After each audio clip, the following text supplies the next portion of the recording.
Greetings and salutations, everybody. Welcome to the best damn movie-related show on the planet Earth, the John Campea Show, coming to you from right here on my YouTube channel. I am, of course, your host, John Campea, and it is an awesome honor and privilege, as it is every day, to welcome you, our international friends, as we gather around and talk about our favorite things in the world, movies, movie news, TV, streaming, black shirts, and all sorts of good things. And we are so glad that you're here today. Going to let you know, Robert Meyer Burnett is not here right now, but he will be here later today. He's off recording a mailbag episode that's going to go up a little bit later. And of course, he'll be joining me for our Ms. Marvel open spoiler discussion later today at 3 o'clock. Make sure you guys come back and join us for that.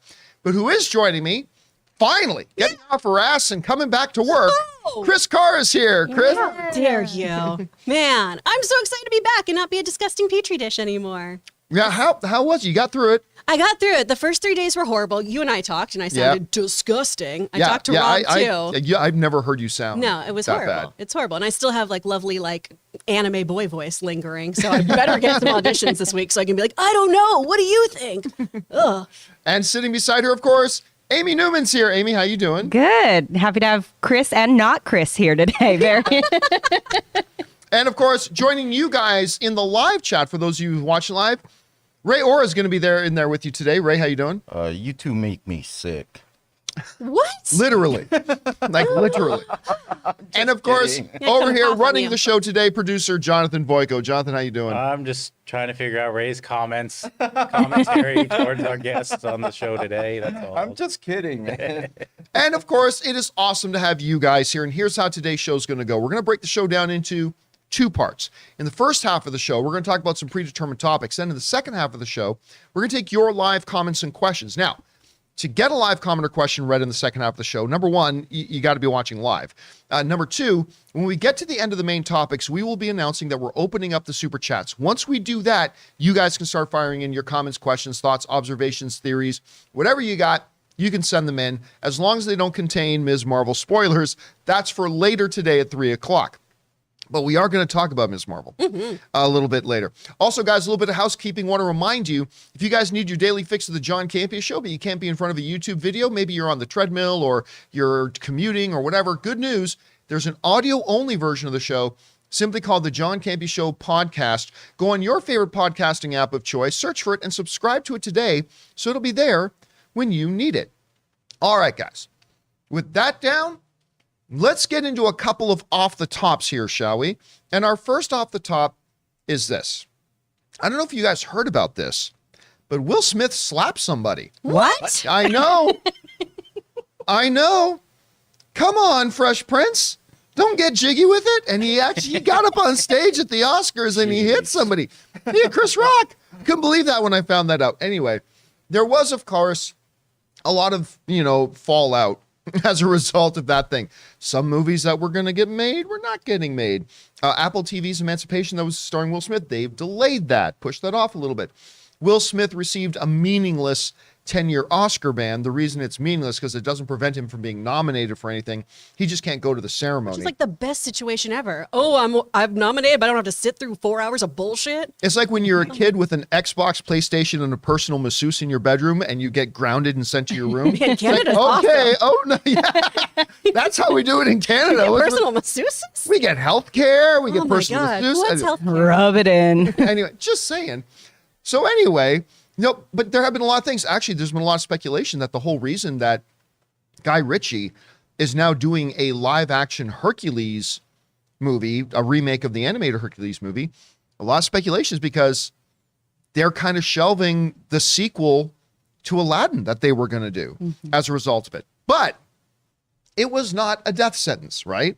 It never should have been a death sentence. I mean, yes, there should be ramifications and fallout for going up on stage at a publicly broadcast event, an exclusive event, and physically striking somebody. Yeah. There should be consequences.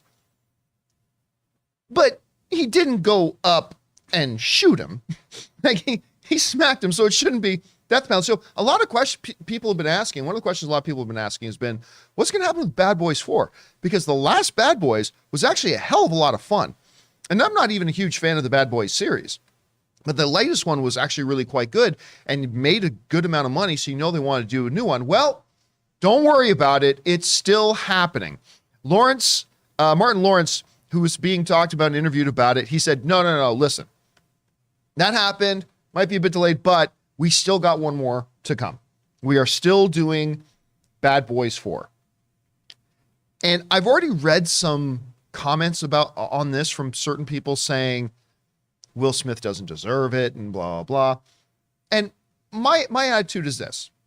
Like I already said, he did something and there should be consequences.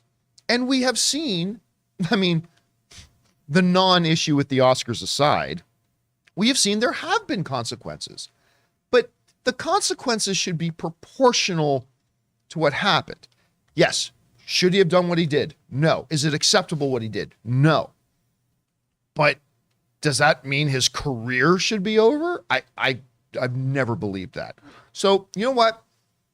He's lost one or two projects. A couple of other projects have been delayed. He suffered ramifications for his actions. I don't believe that means every project he's ever got lined up should now be pulled away and canceled. And besides, people want Bad Boys 4. And so I'm good with hearing this. I'll go on a limb and say I'm actually really happy to hear this because I was starting to get a little bit worried that they might have just decided to back out of it. So I like hearing Martin Lawrence say they're going to do another one. Anyway, Chris, you hear about this whole thing. What's your take on it? I mean, he's a bad boy for life. He's got to keep doing it, right? Wasn't that the name of the last one too? Yes, it was. Yes. So then the next one is Bad Boys for Life still? Like what? How do you do this? I think this makes sense, right? I think it makes sense that they have this movie, and I don't think he should be punished forever. We talked about this when the slap, Thanos, the slap initially happened.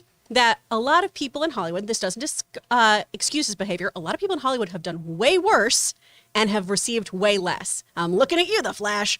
So we also, recently we had Lea Michele is getting to finally be, the titular character in Funny Girl. And she was a horrible, horrible human being to every single one of her castmates, particularly her castmates of color on Glee. But she's getting to get her dream role, right? I know it's not fair, but if we're going to view everyone under the same lens and have the same ramifications, it should be equal punishment for people, right? And your crime should fit the punishment. And hitting somebody at an awards show, which is not great and I don't condone it, should not ruin your entire career, especially when other actors have done far, far worse and been much more violent. I'm just more interested in the fact that people want another Bad Boys because I figured this was a franchise that that last one was the one and done, right? We were Bad Boys for life. We were too old for this shit. I guess if there's more story to tell, do it. But I think that was their plan. I don't think even it's like a Top Gun situation minus the $1 billion. Mm-hmm. But in the sense that I don't even think the studio or they thought it was going to be as well received as it was. And they probably realized, we probably got another one in the tank and they pulled it out. Anyway, Amy, you heard about this. What do you think? First of all, side note, so glad to have you here, Chris. Just the lack of acknowledgement of the Funny Girl situation was killing me. I hate it. I hate it so much. No, as far as this situation goes, when the whole slap happened, again, it was inappropriate. It was an overreaction. It was not a good thing to do. I'm not condoning it. But the way people responded to it, you would think he got up on stage and was beating the snot out of Chris Rock until he was unconscious. It was inappropriate, but absolutely agreed with just the concept that, yeah, it was shitty. People have done a lot worse in Hollywood.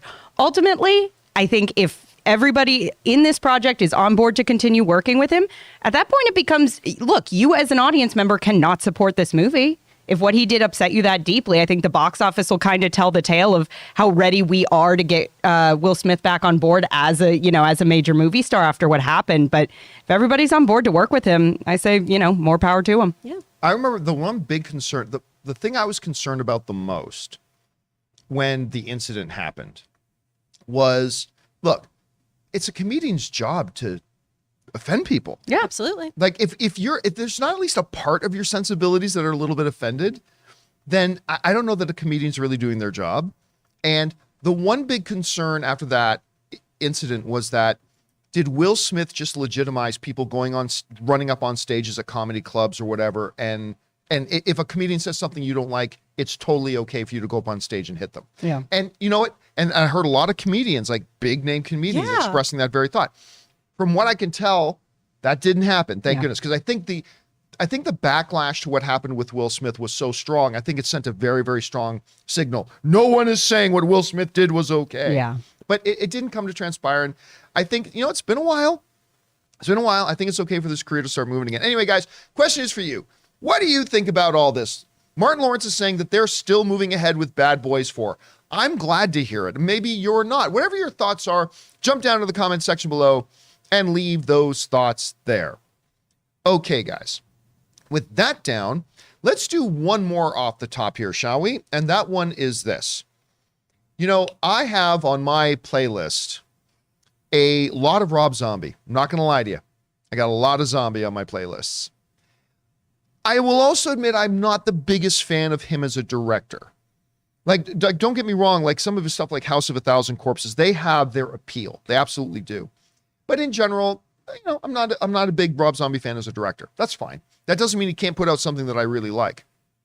I was really intrigued when they announced that he was doing the Munsters. That was very intriguing to me because I was like, that's him kind of stretching himself. That's him doing something he's not comfortable with. And I like that and I appreciate that. Mm-hmm. Now, when they dropped the first little mini tease for it a while ago, I'm like, okay, it's not really for me, but it seems like they're really leaning into the nostalgia of what the original was. And okay, that can be interesting. Well, today they dropped the full trailer. And I don't think it's hyperbole for me to say that I don't know that any trailer in history put out by a major studio has ever been as bad. This is the worst trailer by a major studio I have ever seen. And Ray thinks it's the greatest thing ever. you can already hear him giggling in the background. Ray's just keeping his head down. I watched this and I literally had to get on Twitter. I'm like, okay, so the Munsters trailer. Seriously, are we being trolled? Like, is this a joke? It looks like it was shot on an iPhone X with not even the iPhone 13, the iPhone X with built-in microphone because the audio in this is awful. It's horrible. Yeah. It feels like a high school drama project that's going to fail. Like it's so all I don't know. My one thought is like maybe this whole trailer is a big misdirect. And if it is, it's going to be one of the most genius marketing things I've ever seen. Oh, I hope we get in there and it's just like terrifying and gory. Yeah, and I mean, it's just that would be so good, right? There's children crying in the theater. I will call it the most brilliant marketing thing ever. The first part reminded me of a commercial, like the Count Chocula commercial, like they're introducing cereal. Or maybe like an ice skating event, or like Munsters on Ice. That's what it looked like. Yeah, to Universal. That's right. You said that. You said that when you were watching. It's like, is this Munsters on Ice? And I was like, oh my, this is the worst thing I've ever seen. Yeah. It made me so nostalgic, though. Like in that way where it looked like a cereal commercial from the 90s. Well, it's funny because these guys watched it just before the show started because it just came out this morning, and it ended. And Amy was like, is it weird that I'm really interested in seeing this? Really excited. Well, and let's go over to that. Yeah. Amy, you saw it. What did you think of it? It looked god awful, and I will be first in line with my ticket. It had big, like Flintstones Viva Rock Vegas energy. Oh my God, it totally did. Like it did. It looked like a movie my parents would still be mad that I dragged them to see in like the late 90s. It looked so cheesy and bad and yeah, just low budget. And like, I wanted to say the jokes didn't land, but I was like, I don't feel like there were jokes. It was just, like, the trailer played in here. I didn't hear one laugh out of anybody in the room. It was just Not a one general giggle. energy of what can only be described as zaniness. We were holding back our tears, John. It was like that meme of Winona where like there's math above her head, right? That's how it felt. Just being processing, like, when does the real trailer start? Yeah. But for all that, I kind of want to see it. I'm kind of fascinated by how bad it looks. Like, rarely does an actual, like, major motion picture release look this just balls to the wall terrible. And I love it. Chris, you had a chance to see this? And you were pointing out, it's not all that low budget. Like, I looked at it, I thought, this is a $1 to $2 million SAG minimum film, but it's like a $30 to $40 million. $30 to $40 million film. It is Rob Zombie's biggest budget he has ever had. For why? Yeah, Where did the money go? Is it all just going to Rob and his wife? And they're like, we're going to buy a house in the Poconos. Like, what is happening? I don't understand it. It is so perfectly low budget, though, where it's just like, it looks like a really long TikTok that like musical theater kids did. Like you pointed out when we were watching long it. TikTok. Like it's so weird looking. And you guys know that I hate horror. I would love if this was a bait and switch. I would be so much happier if I went to this movie and it was just pure eye violence and heads being ripped off. I'd be like, well, Rob, you got me. You did it. Well done. This looks like trash. And to no one's surprise. It's his swan song. If this is his swan song, that's sad. You know, I'm, and it's day and date. So like we shouldn't be that surprised though that it looks like this. I'm starting to think now it's on purpose. I hope to think it was on purpose, purposely bad. He did it on purpose. I honestly Anyways, think so too. I was looking at it is only on digital or video on demand. This is not getting a theater release. Isn't it Peacock? It's Universal 1440. It's not Yeah. even Universal Pictures. Or are they the same thing? I think that's one of their indie arms. Oh, okay. Okay. I could be wrong about I that. thought it was Peacock. Where and do I was like, start my oh, man. petition to Peacock get is it owned in by theaters? Universal. Okay. Yeah. I So love that it's- they just keep making all the bad decisions. It makes me so happy. And no, it's funny because Peacock has been doing some really good stuff lately, but It's the stuff that they do release though day and date, which there's a reason why they do it. But like Firestarter and this and Marry Me and stuff like that, where you're like, okay, well, the second Halloween They're movie. just getting their but feet on the ground too. I think Peacock was the last one to actually establish itself as one of the streaming. I think it was one of the last Them or ones, right? Paramount Plus. I mean, to Oh, really get their feet planted. Yeah, So, Paramount Plus was but there too. this, if they thought this is what's going to create a big subscriber rush, ooh, I think they made a mistake. I think they made an oopsie. Anyway, guys, question is for you. Did you have a chance to see the Munsters? Maybe you thought it was brilliant. Maybe to you, the nostalgia of it was magical and it just whisked you away and immersed you in it. If it did, awesome. I thought it was terrible. But whatever you guys think about it, let us know. Jump down to the comment section below and leave your thoughts there. Okay, guys. We're going to move into our main topics now, but before we do, we're going to take a second and thank one of the sponsors of today's show, our friends at Upside. From cringing at the pump to getting an eye-popping check at your favorite restaurant, inflation is hitting us all where it hurts. And it really hurts. That's why you should start using Upside. Upside is an incredible app for anyone who buys gas, groceries, or dines out. With every purchase, you'll earn cash back thanks to Upside. Every time you leave the house, you can use Upside. The app is incredibly easy to use. It isn't too good to be true. You can use it yourself and see that it works. Upside is a no-brainer. What do you plan to do with all your cash back? To get started, download the free Upside app in the App Store or Google Play. Use our promo code CAMPEA and get $5 or more cash back on your first purchase of $10 or more. Next, claim an offer for whatever you're buying on Upside. Check in at the business, pay as usual with a credit card or debit card, and get paid.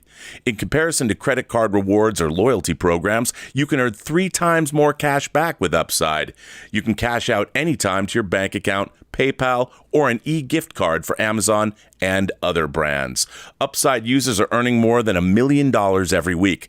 That's probably why they have a 4.8 star rating on the App Store. Download the free Upside app and use promo code CAMPEA to get $5 or more cash back on your first purchase of $10 or more. That's $5 or more cash back on your first purchase of $10 or more using the promo code CAMPEA. And thank you to our friends at Upside for sponsoring this episode of the John Campea Show. Remember, guys, when you support our sponsors, you're actually supporting us. So make sure you check out their links and the promo codes at the top of the description down below. Okay, guys, with that down, let's now move into our main topics here today. And how do we select our main topics? This is important because we need you guys for the show. You guys come up with our main topics. Whenever you guys come across a big topic, issue, or story that you guys feel we need to cover as a main topic here on the show, just go anytime 24/7 over to www.thejohncampeashow.com/contact. Once you guys get there, you're going to see a form. Fill it out with your topic or question. It's absolutely free. Hit submit, and then maybe, just maybe, you might see your submission featured as a main topic here on the John Campea Show. With that down, Amy, what is our first main topic today? Our first topic today comes to us from Jeff Singer. Hi, John. Today, July 13th, is Harrison Ford's 80th birthday. Hey. Woo! What an enthusiastic response. With a career that includes Star Wars, Indiana Jones, The Fugitive, Blade Runner, Working Girl, the Jack Ryan films, Patriot Games, and Clear and Present Danger, and Air Force One, he has established himself as one of the all-time most iconic actors Hollywood has ever had. What are some of your favorite highlights in the career that is the birthday boy, Harrison Ford? It is not. I mean, a lot of times we'll talk about a big star and we'll say one of the biggest stars in the world. Well, okay, that's great. With Harrison Ford, it's not a figure of speech. No. He is a top, easily in our sleep, a top 10 greatest movie star of all time, maybe top 5. Yeah. The guy is Han Solo and he's Indiana Jones. And he has played so many other single shot, iconic, memorable movies. And he always brings a strength and a subtlety to all of it. He can do it all. Now, has Ford's career been super hot the last 10? Well, maybe not in the last 10 years, whatever, but it doesn't. He's also been very selective about what he wants to do and when he wants to work and when he doesn't. And, when you're married to Calista Flockhart, good on you. I guess you can do that. I'd want to stay home a lot too. So, I mean, when you try to sit back and look at the career of Harrison Ford turning 80, which, by the way, by the grace of God, if all of us could look that good at 80 and be in the type of physical shape that he's in at 80. But when you look on his career, it's kind of like that image that came out from the Webb telescope the other day. You look at the vastness of the universe, you feel overwhelmed. When you actually start to contemplate the career of Harrison Ford, it's staggering. Because you're a Hall of Famer just for being Han Solo.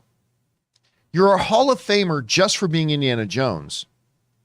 And I would suggest that you could take the rest of his films, split them in half, and you still have 2 Hall of Fame careers in and of themselves. It's absolutely nutty. Mm-hmm. And so you look at things like his Jack Ryan movies. I love his Jack Ryan movies. Air Force One, Witness. Witness, he's so good in. He's so good in Witness.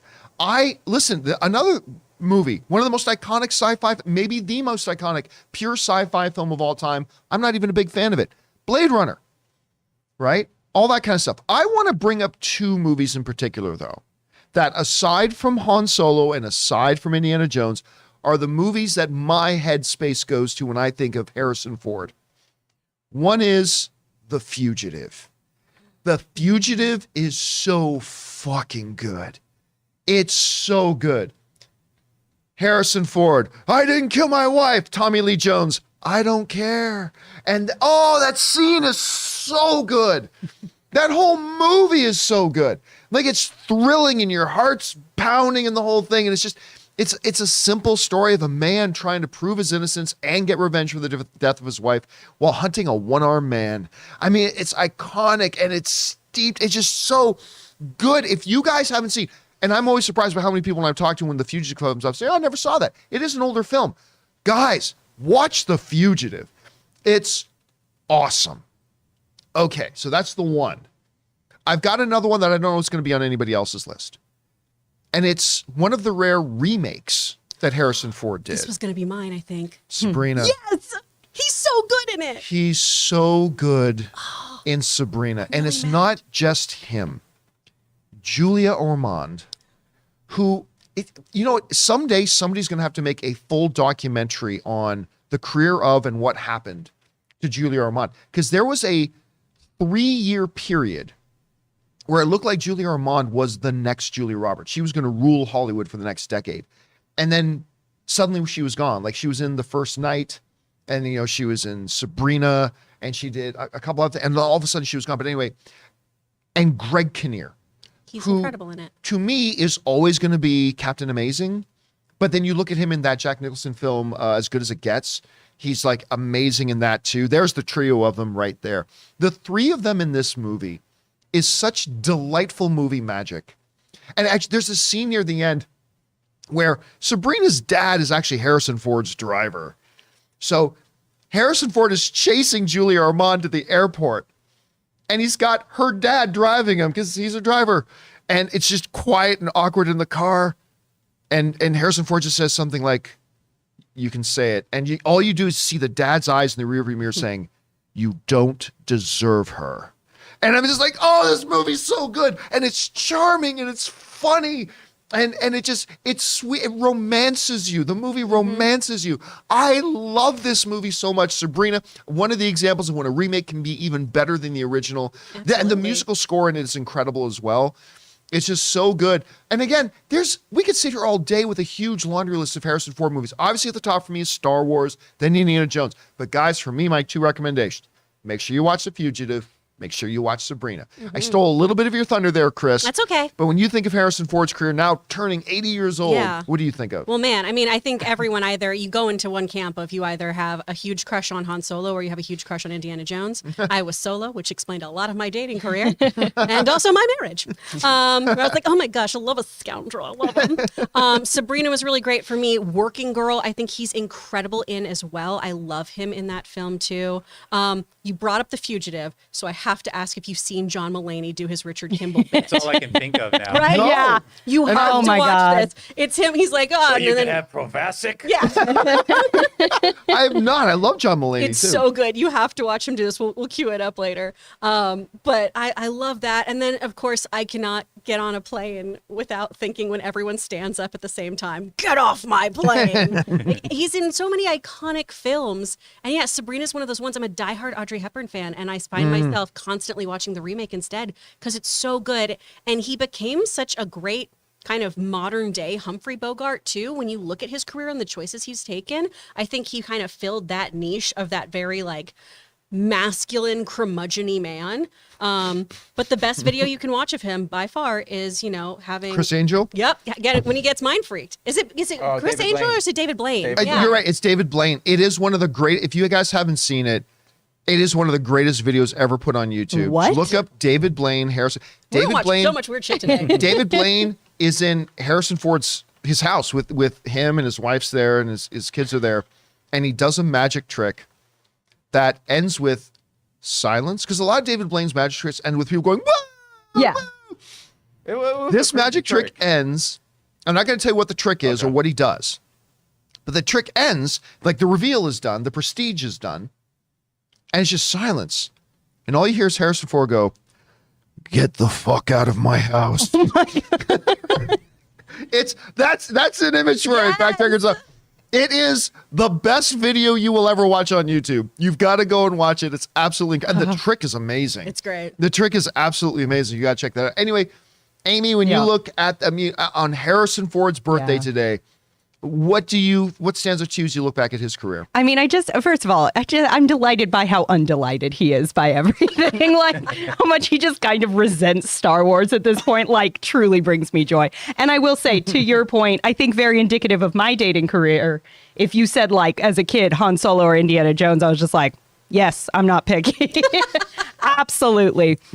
No, when I think of Harrison Ford, honestly, it's just like growing up and it's like watching Star Wars and watching Indiana Jones. And then one of my favorite movies as a kid was American Graffiti. Yeah. And he's so fun in that. And it's just like, this is just the epitome of the coolest man in the room.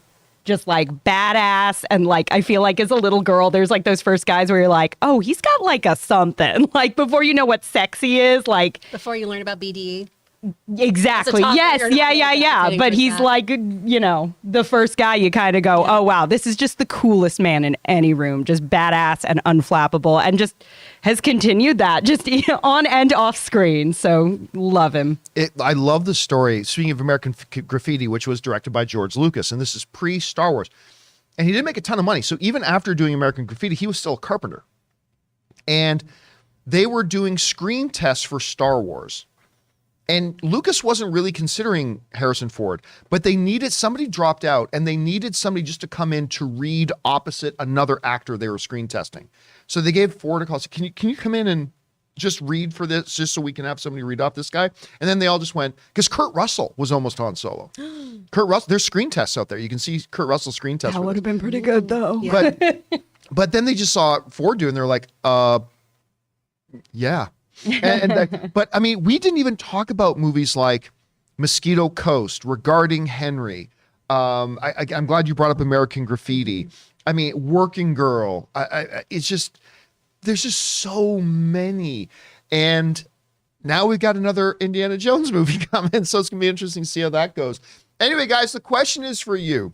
Harrison Ford's birthday today. Dude is 80 years old, one of the most iconic figures in cinematic history. When you think of his career, now no cheaping out, obviously Star Wars and obviously Indiana Jones, but when you think of his career, what movies come to your mind? Whatever does, jump down to the comment section below and leave those there.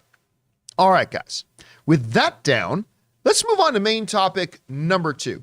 Amy, what is our second main topic today? Our second main topic comes to us from Mr. Mister.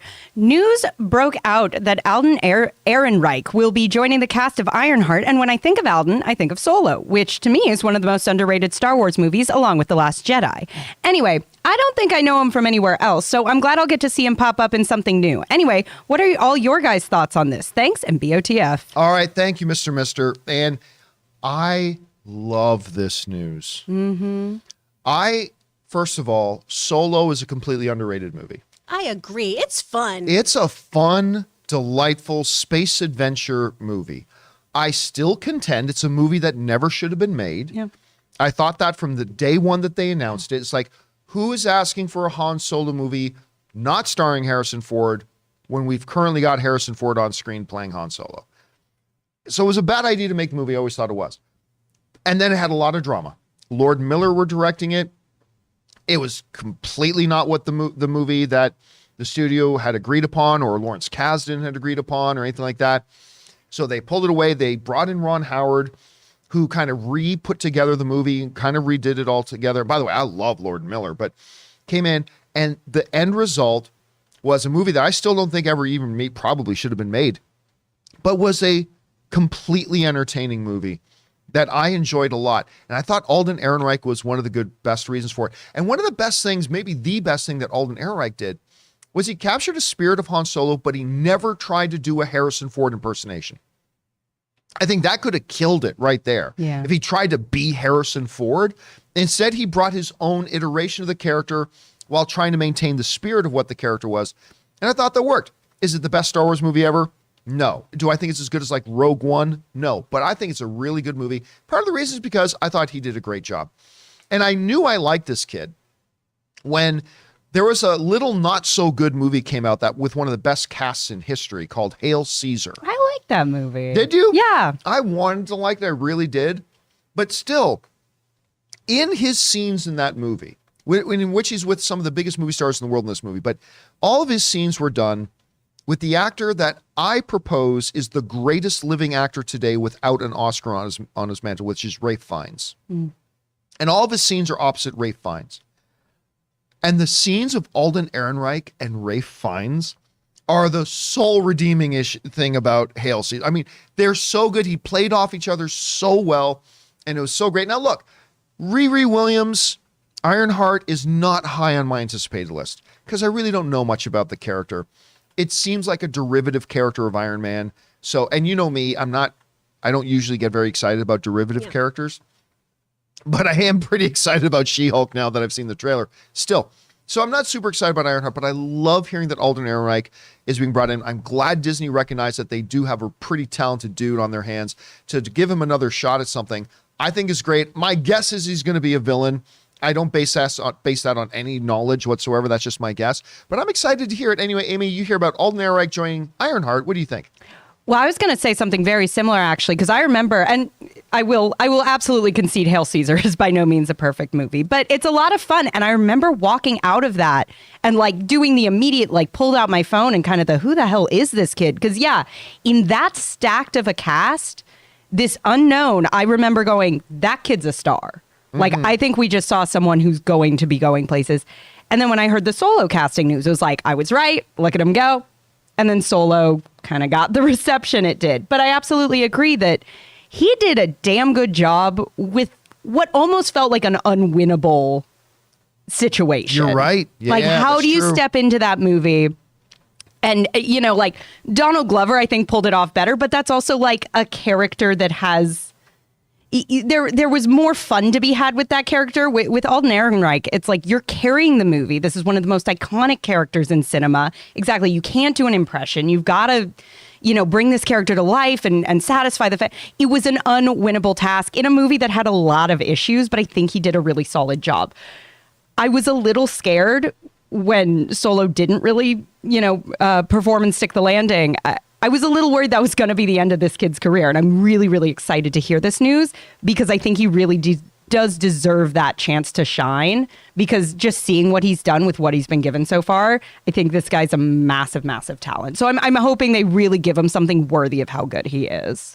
Chris, you heard this news. What do you think about Alden Ehrenreich? And for me, it's actually made me a little bit more interested in Ironheart now, too. But anyway, what do you think about this? Well, I'm very excited about Ironheart, first of all, because we keep adding really, really great talent to this, too. Because we had the announcement that Anthony Ramos is going to be part of it as well, which is really cool. DeBose, which I'm so, so excited about. So I think this is all great. I think Solo's super fun. I think it's delightful. And it is hard to carry a movie, especially when you don't get to wear a cape and be awesome and be fun and be Billy D. Williams. But I like him a lot. I think he's very, very talented. I think he's very charismatic, which leads me to believe he is one of two characters. So there is a senator, and this would set up a lot of Young Avengers stuff. There's a senator named Jeffrey Patrick, who enforces the Superhero Welfare Act, I believe is what it's called, in which heroes under the age of 21 are not supposed to, participate in heroism or have to register. It's more like Sokovia Accords kind of stuff, which could put a wrench in our Young Avengers storyline, right? So there's that thing. Or there's a mutant named Tank who fights both Riri and Miles Morales. So then we could bring some people together, especially if we introduce Miles into the MCU, take him out of the Spider-Verse and actually into live action. So I think there's a lot of really, really cool ideas that could happen from this. I don't think he's going to be like a fellow student. This isn't the CW. I mean, great. Hello, fellow kid. Yeah, exactly. Him carrying. Put him in a propeller hat. No one will ever notice. It'll be so chill. Big lollipop. I think we're going to see him definitely as a more villainous character, and I think somebody who has that charisma, like a seedy politician. Yeah, and again, it's not just the job he did in Solo. Like when you look at Hail Caesar and a couple of smaller things he did too, it's like he really does deserve a better shot. And the fact that Solo became the only Star Wars movie in history to lose money, that shouldn't be a weight that gets hung around his neck. Yeah. So anyway, I'm glad to hear about this. Anyway, question is for you guys. What do you think about this? Alden Ehrenreich, my man, is going to be in Ironheart. I personally think it's great. What do you guys think? Maybe you hated him as Solo. Maybe you're not looking forward to this. Whatever your thoughts are, jump down to the comment section below and leave those thoughts there. Okay, guys. With that down, we're going to take a second and hear from another sponsor of today's show, our friends at Babbel. Guys, we want to take a second and thank the sponsor of this video, Babbel. For most of us, learning a second language in school wasn't exactly a high point for our academic careers. Being Canadian, I had to take like 8 years of French and I can barely string together a couple of sentences. But now, thanks to Babbel, the language learning app that has sold more than 10 million subscriptions, there's an addictively fun and easy way to learn a new language. Whether you'll be traveling abroad, connecting in a deeper way with your family, or you just have some free time, Babbel teaches bite-sized language lessons that you'll actually use in the real world. For me, being a Canadian that has moved down to Southern California, there's a lot of Spanish that's spoken around here, so I decided I wanted to learn Spanish. Babbel's 15-minute lessons make it the perfect way to learn a new language on the go. Other language apps use AI for their lesson plans, but Babbel lessons were created by over 100 language experts. Their teaching method has been scientifically proven to be effective. With Babbel, you can choose from 14 different language lessons, including Spanish, French, Italian, and German, and many others. There are so many ways to learn with Babbel. In addition to lessons, you can access podcasts, games, videos, stories, even live classes. Plus, it comes with a 20-day money-back guarantee. Start your new language learning journey today with Babbel. Right now, you can save up to 60% off your subscription when you go to babbel.com/Campea. That's babbel.com/Campea for up to 60% off your subscription. Babbel, language for life. And a big thanks to our friends at Babbel for sponsoring this episode of the John Campea Show. All right, guys, with that down, let's move on to main topic number 3.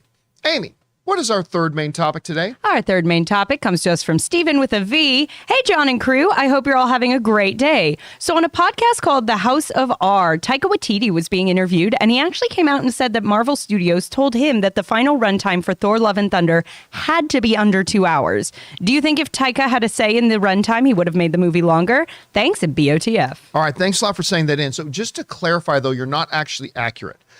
So that podcast is on The Ringer network, which is a pretty big podcast network. And in it, the host of the show said that. Taika, who is in the episode later on in that podcast, Taika never says it. And so I went back, I listened to the podcast, so Taika never said it, but the host of the show did. At one point earlier before Taika came on, said Taika was told by Marvel that he could only do 2 hours flat, had to be under 2 hours. And the movie came in officially at 1 hour and 59 minutes. So that's for that. Now, let me preface all this by saying this first. There is a fallacy believed by a lot of movie fans that longer equals better. And that is simply 1,000% not true. The right runtime for a movie is better. And if the right runtime is 2 hours and 40 minutes, perfect. If it's 1 hour and 45 minutes, perfect. You know, I always bring up King Kong as a great example. Peter Jackson's King Kong. That movie would have been awesome at like 2 hours and 10 minutes. If you had cut out that first useless hour and just picked up at a certain point, that movie would have felt so much tighter, so much better, all that kind of stuff. It's still a good movie. It's still a good movie. But it gets taken away. I personally feel, though there's some disagreement on this panel, but like Elvis is a good example. Elvis is a really good movie, and I'm a big fan of Baz Luhrmann, but I kind of felt like that was a movie that needed to be about 10 or 15 minutes shorter. Could have been 4 hours, agree with you entirely. Or it could have been a full epic miniseries. I actually kind of feel like it could have been 15, 20 minutes shorter, and it would have just made a tighter feeling, a better paced, all that kind of movie. But sometimes we see movies that come in are like hour 45, 2 hours. We're like, man, it just felt like they never gave anything time to breathe. This was a movie that should have been longer. Like we felt that a lot too. So no, I'm not one of these people who believe the simpleton idea that longer equals better. That's just not true. And then simply, well, if it's a good movie, the longer would be better. No, if there's a great movie, part of its greatness is probably its run length. And if you added 15 minutes to it, that probably would have lessened how good the movie is. Anyway, that's my basic principle on this. But I also believe this. Inasmuch as I preach this all the time, movie making is not just the director. Everybody says, don't interfere with the director. Listen, you get the Star Wars prequels and nobody has any say over the director, okay? Bad things can happen. M. Night Shyamalan movies happen when there's complete autonomy for the directors, right? But for the most part, the creative direction and decisions about the movie should be left in the hands of the director. With some oversight and all that kind of stuff, yes. One of the things Kevin Feige, who is the #1 biggest studio interference guy in the world, there is no studio has more studio interference over the directors than Marvel does. And Kevin Feige specifically. But that's okay because he's a master at it and he makes a great, most successful cinematic universe in history. But Kevin Feige, with all of his oversight and rules and boundaries he puts in place for filmmakers, he generally lets them tell their story. Once they agree about what that story needs to be, he lets them tell it. And Kevin Feige has never stepped in and told one of his filmmakers, you got to keep this under 2 hours and 15 minutes. You got to make this one an hour and a half. That's why a lot of these Marvel films can run in the 2.5+ hour range and be quite long. Because he just wants the best movies. Kevin Feige just wants the best movie possible. If the best movie possible is an hour and 55, great. If the best movie possible is 240, great. Do 240. And that is why, if true, that the studio told Taika Waititi, Academy Award winner Taika Waititi, that he had to keep this movie under 2 hours. I don't believe, if that's true, I don't believe for a second that came from Kevin Feige. There's absolutely no precedent anywhere to suggest that Kevin Feige would ever say, sorry about that, Just AB. say, I "Getting so worked up, nearly you gotta grab the gin." nearly knocked over Ryan's gin here. I got to keep this. Keep it safe. There's no keep it secret, keep it safe. There has never been any precedent or history of Kevin Feige telling a filmmaker, you got to keep this thing under 2 hours. That's never happened. No, that smells like a Chapek move. It totally smells like a Chapek move. Because again, Kevin Feige no longer has the authority that he used to have. Because Bob Chapek, the CEO of Walt Disney, has taken away the power from the creatives and given it to the penny pinchers. And it reminds me, if you guys saw The Offer, of the scene where Tom Hanks's kid, Colin Hanks, says, no, The Godfather's got to be under 2 hours because we can get more screenings in. We can make that's not a Kevin Feige move. Kevin Feige's made almost 30 movies with Marvel so far, and never once has he done that. Now, again, I'm predicating all this on the statement of if true, if that's true. Because again, I didn't hear Taika himself say that, but the host of the podcast, big major podcast, who did have Taika on the show later in the episode, did say that Taika was basically mandated to do this. This comes to us from the folks over at OWN who write the following.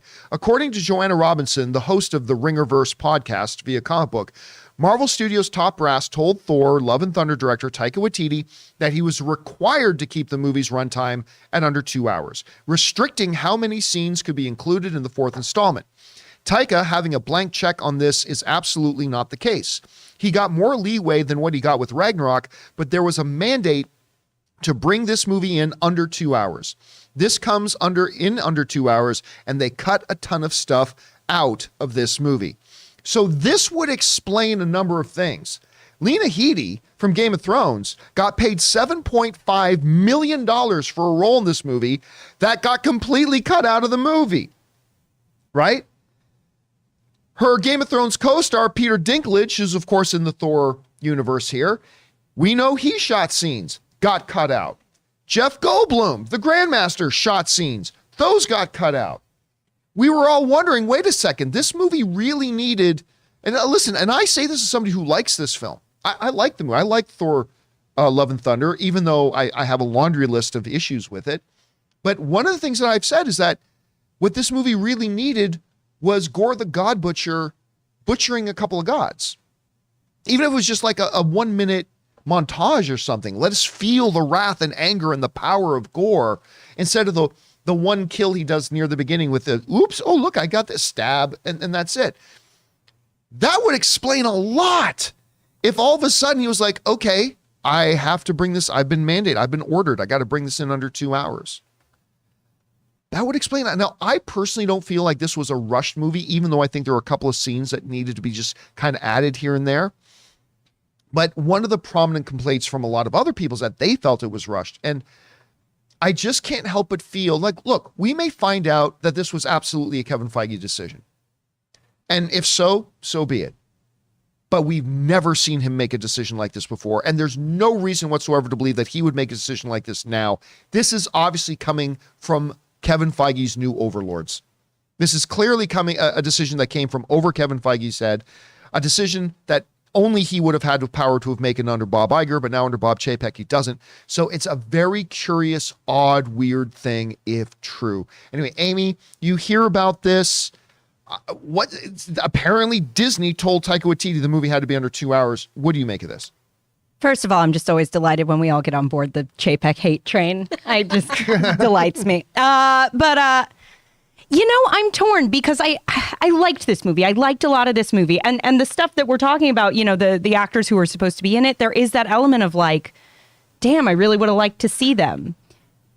That said, I feel like part of what I did like about this movie is that it did feel really fast paced, that it was kind of fun. It was tight. It was very tight. tight. Yeah. And I think it's a movie that actually could have lost a lot of points for me had it gone on too long. That said, if this is true, I think the idea of telling a director just as a blanket statement, the movie needs to be this length is just a bad idea. Obviously Taika Waititi is a great filmmaker. And I think if they had, if this was an issue of we watched a cut and it was dragging, that's one thing. If they're going, you have to fit everything you want to do in at this time frame, well, you don't even know necessarily what he's going to do with that time. Yeah. So I think those are two very different issues. But if they're just blanket telling him, like, keep it under this length, well, yeah, maybe there was just some stuff that would have been really fun and funny and great and added a ton to this movie that now we're missing because of that stipulation. Chris, you hear about this.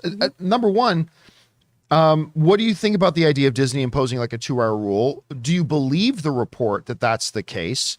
And what do you feel like the ramifications of that are? I mean, I feel like a blanket rule of that would be super, super dumb.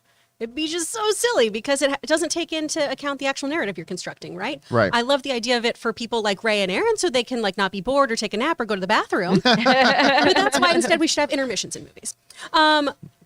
If this was an actual thing, I don't believe that this is something that the brass actually said. I think this is maybe something that got lost in translation a little bit and now is being fed to us as it had to be 2 hours.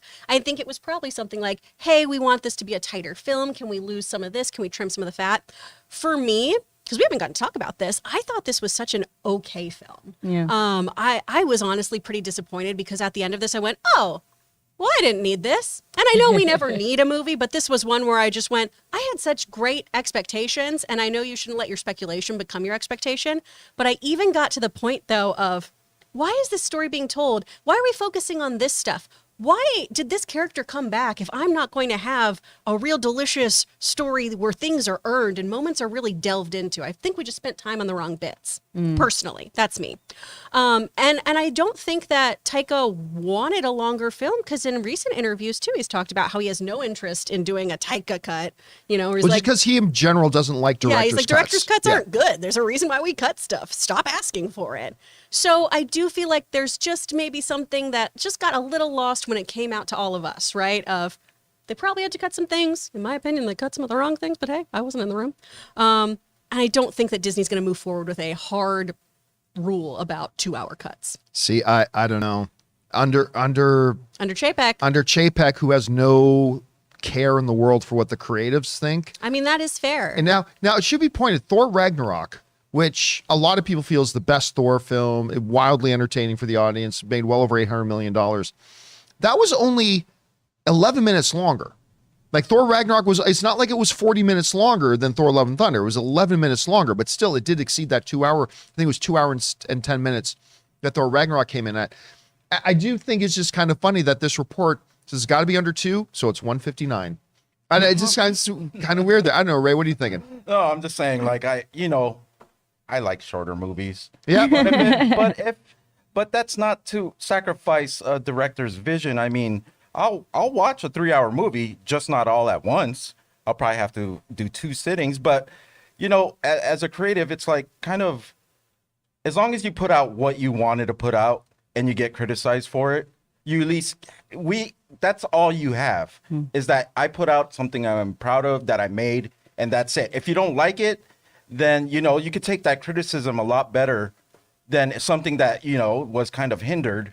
And then you get criticized for like what the product is. I just don't think that's fair for Taika. If that were the case, let's say if this wasn't the movie that he wanted to release, like if there was more stuff that he wanted to put in. Well, I mean, let's put it this way. One of the things that I believe everybody has agreed on this point so far. I haven't heard one person disagree with this. That the movie really needed at least one scene of Gore the God Butcher actually butchering gods. Yeah. Right? Where was my line? Where was my delicious line of being baptized in the blood of the gods and born anew? That line is so metal, and I was furious that it wasn't included. And here's the thing, and you as an audience member, like, let's put it this way. The intro scene in Infinity War where Thanos battles Hulk, that was so important to our understanding as the audience as to the degree of the threat level that Thanos represented. He just one-on-one took out Hulk. That can't be done. Well, with the Russo brothers Hulk, I guess it can be done. But generally speaking, the MCU at that point, that don't happen, right? And I feel like the whole idea that to give us a scene of actually showing Gore the God Butcher butchering gods, it would have better let us as the audience understand his rage against the gods. It would have helped us better understand the threat that he represents. Like when he shows up in New Asgard, well, now I'm getting into spoiler territory, but again, whenever he would show up on screen, we would have felt a little more dread if we had seen him doing his thing, right? I never really felt like Thor was in that much danger. Like, yeah, he's Thor, of course, it's going to be fine. Yeah. So one of the things, though, there have been a lot of reports that there were those scenes that were cut out of the movie.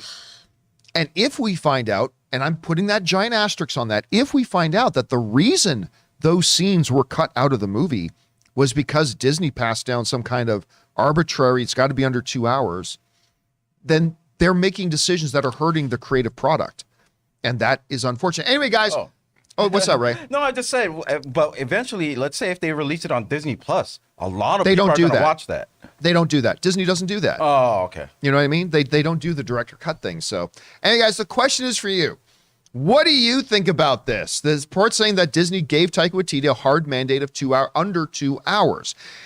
If so, do you feel like that was had an impact on the movie? Do you think maybe that's why they paid $7.5 million for an actress to play a role in the movie, and all of a sudden that entire role is gone? What do you think about that?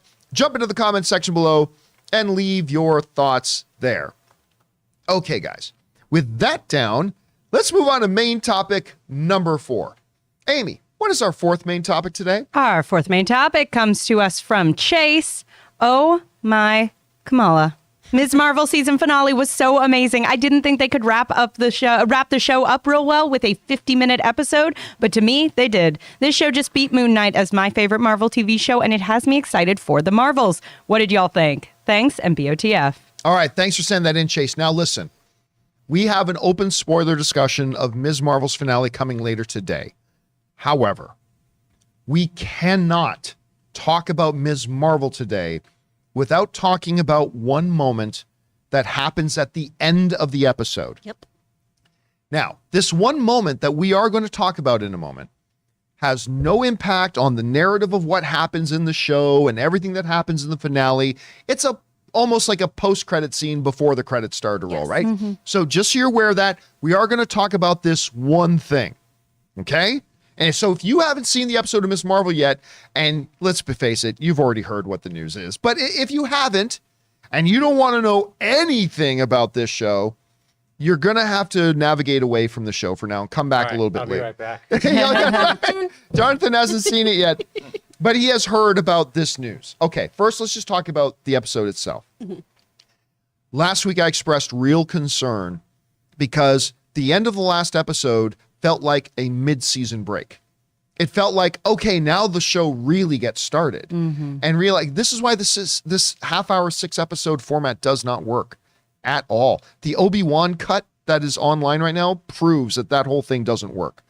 Like, that's why that editing 45 minutes of it and making it movie length was so much better.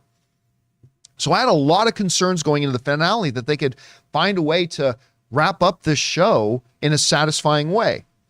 And while I will say this show still really could have used another 2 episodes, they did about as well as they could have wrapping the show up in 1 hour. They did a damn good job. This episode to me was great. It had Kamala really coming into her power without going too far with it, which I really appreciated. It leaned more into the real strength of this show, which is Kamala and her interaction with her family. Mm-hmm. Every moment that she's interacting with her family, whether it's her mother, her father, or her brother, is gold.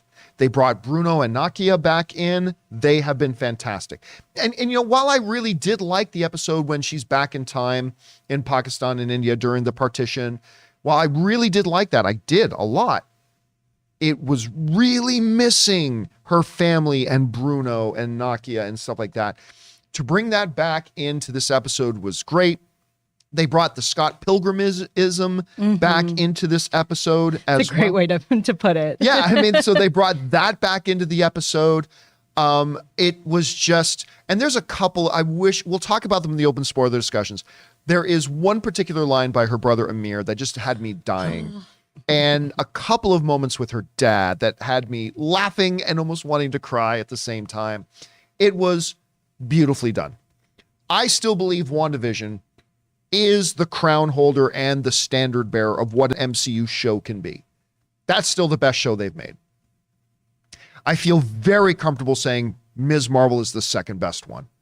I haven't been totally thrilled with any of the other ones, but Ms. Marvel is the second best they've done. And again, would have been even much better. Maybe even could have challenged WandaVision had it been given another 1 or 2 episodes, for sure.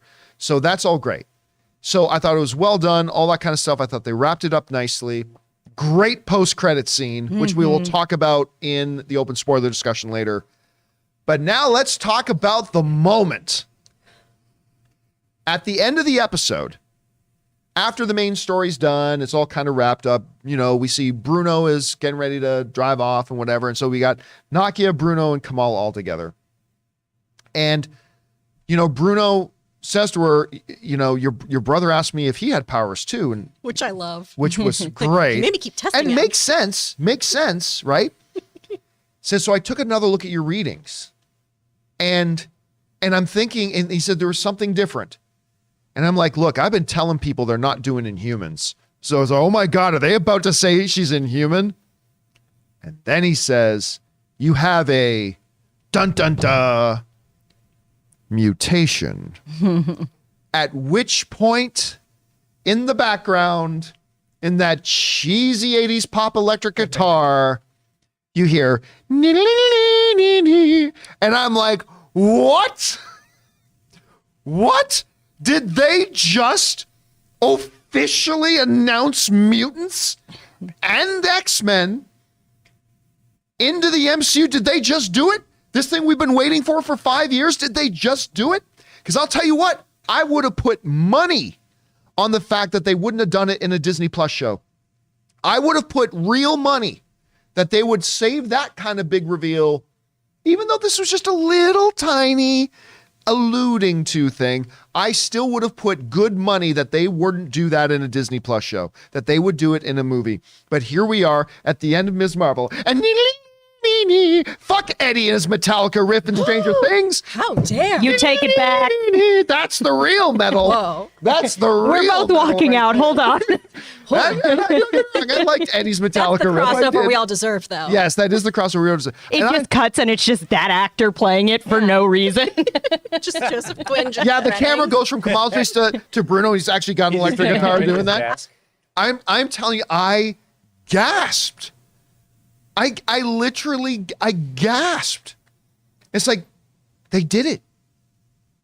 5 years of waiting. When that word came out of his mouth, I was like, Campea is doing cartwheels right now. Going, I knew it. I called it. No. I didn't say they were going to make her a mutant. I just knew she. I just said she wouldn't be an Inhuman. Timeline is what I was like. Yes, the timeline completely on. And I didn't call it. Kevin Feige said it. I just believed Kevin Feige, and I just didn't think they were going to make her an Inhuman.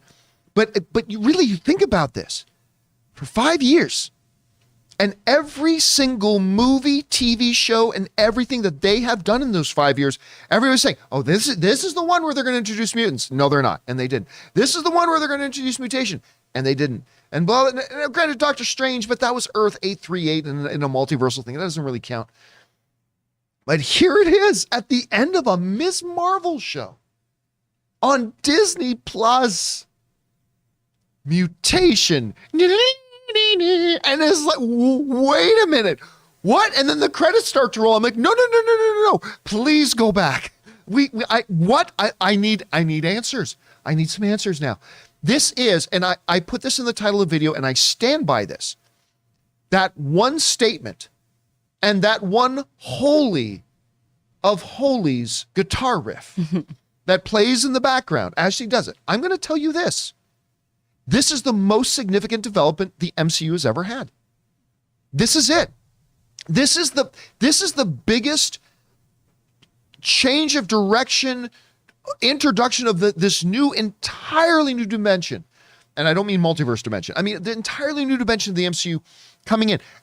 At the very least, since Nick Fury showed up at the end of the first Iron Man and said, I'm starting something called the Avengers Initiative. Okay, maybe that one. But other than that, this one moment in this little Disney Plus show about this little Pakistani girl, this is the most significant development in the MCU in its history.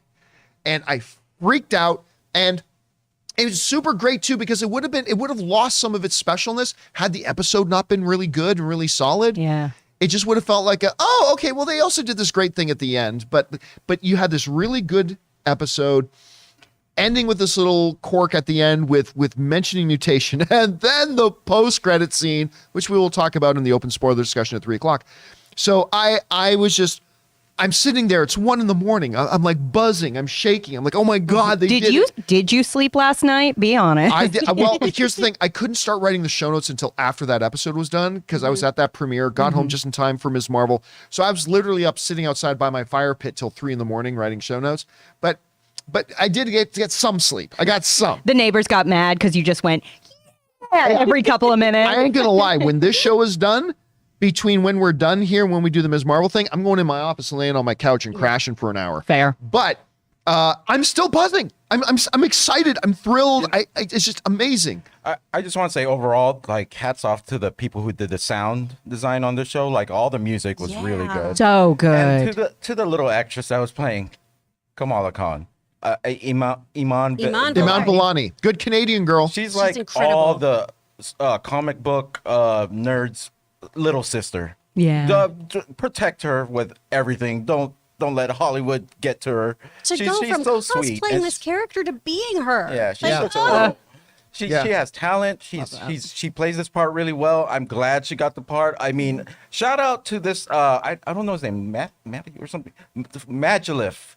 They're a family that does reactions, and I believe their son makes a cameo at the end. As one of the reactors in it. And I forget, there's the one episode in the show where after she gets home from her date with Kamran, and it goes into a musical number where she's dancing through the house, and I'm like, if everybody wasn't already in love with this girl, they're in love with her now. I don't think something like a piece of media has had me unintentionally just grinning like that sequence. Like I just like fully just did a like like without even meaning to. It was she's so delightful in this. She's so charming. So Chris, you had a chance to see the episode. General thoughts on the episode and then that ending. I love this. I was into this show from the start. I like these comics.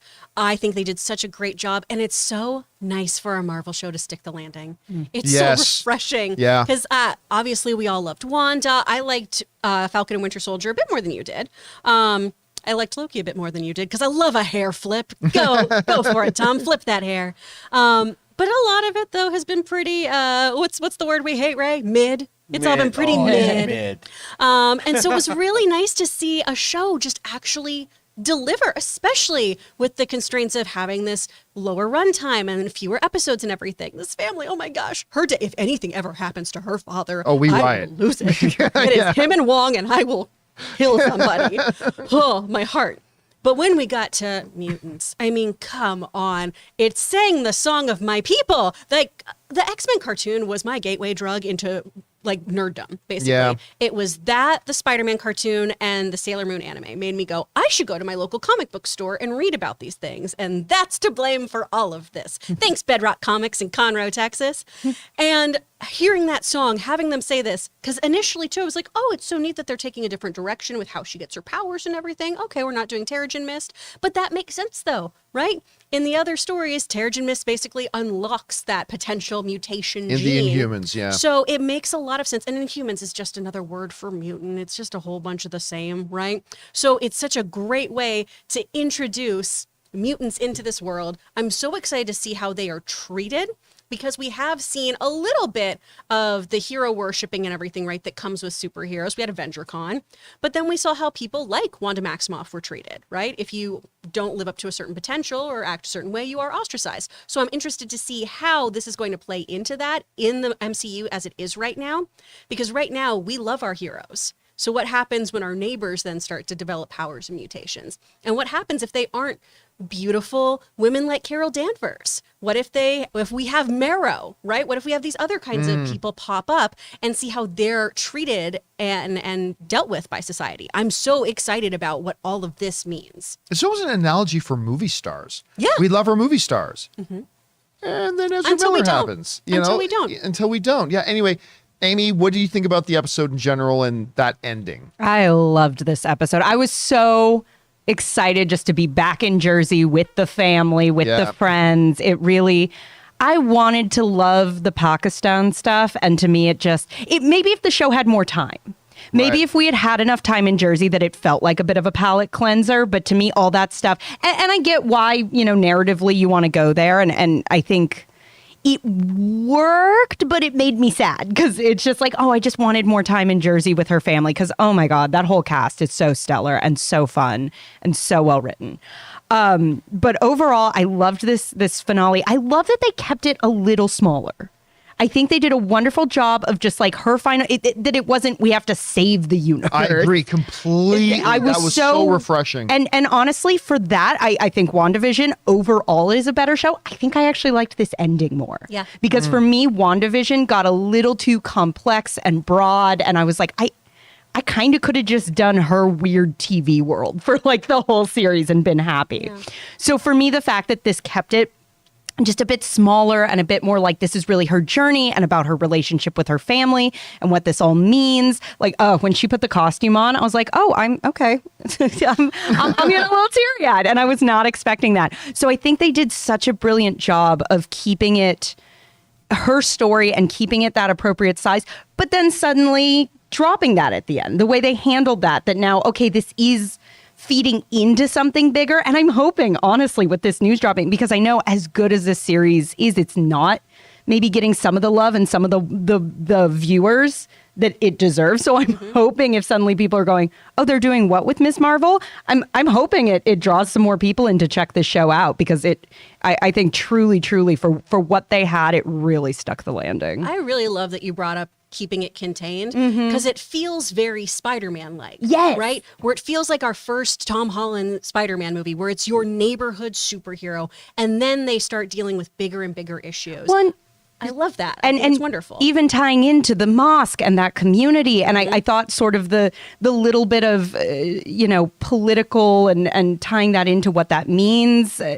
I thought they just did such a great job. Like when they come in and everybody just has their ID rated, they're like, we're used to this. And I thought and Nokia saying like, oh, wait, I thought we were saving house worship. This is a mosque in America. Yeah. The cable company is watching us. And I think that's honestly when superhero stories are at their strongest, when it's about this community. It's about what does this mean for her to be a Pakistani Muslim girl, like going through this, as opposed to just, because it's different from Spider-Man. And I thought they kept that sort of specific and small in just the right way. All right, guys, listen, we're going to go into more details. Obviously, we'll go into full specific details about every stage about the finale and the episode, and we'll go over more about the ending of it, including the post-credit scene in our open spoiler discussion. We're looking forward to hearing from you guys. Don't forget to join me and Robert Meyer Burnett for that at 3 p.m. Los Angeles time later this afternoon. That's 6 p.m. on the East Coast for those of you who go by New York or Toronto time. So make sure you guys come back and join us for that. But for now, guys, question is for you. What did you think about the finale of Ms. Marvel, and in particular, the introduction of mutants into the Marvel Cinematic Universe? I'm going to be saying that all day. And you guys, whatever you guys think, jump down to the comment section below and let us know your thoughts. All right, guys, listen, we're going to now open up the super chats, and we're going to head into taking your live questions. But I do want to let you guys know, do not send in spoiler-related super chats to the Ms. Marvel finale unless it's just specifically pertaining to what we just talked about, being the introduction of mutation. That's fine. Please don't send in any super chats regarding the post-credit scene or anything else like that. We'll cover all that in the Ms. Marvel after show a little bit later today. But so we're now opening up the super chats, firing your thoughts, opinions, theories, comments, and questions, and we'll get to those in just a second. But before we do, we want to hear from another sponsor of today's episode of the John Campea Show, our friends at Policy Genius. In these tumultuous times, life insurance can offer peace of mind that anyone who relies on you financially, a child, a parent, or even a business partner, will have a financial cushion if something happens to you. Policy Genius is an insurance comparison website that makes it easy to compare quotes from top companies like AIG and Prudential in one place to find your lowest price.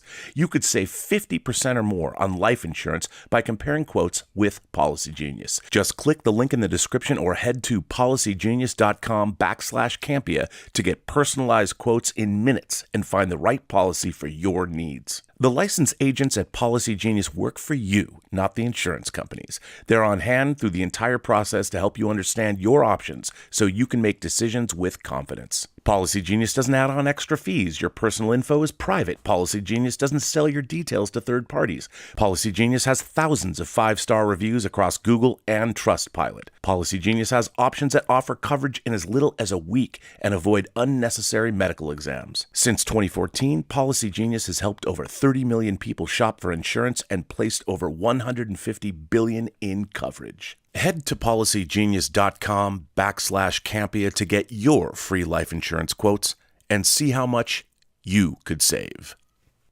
And thank you to our friends at Policy Genius for sponsoring this episode of the John Campea Show. All right, guys, we're now going to move in and hear from you live. Before we get to the super chat, so we want to hear from our members who are here who've been sending in some comments. So, Ray, what do we got? Yeah, we got Mark Gomez. He says, "Hey, crew, just saw The Gray Man in limited screening. One of the best action films I've seen in a while. Gosling and Evans are brutally phenomenal."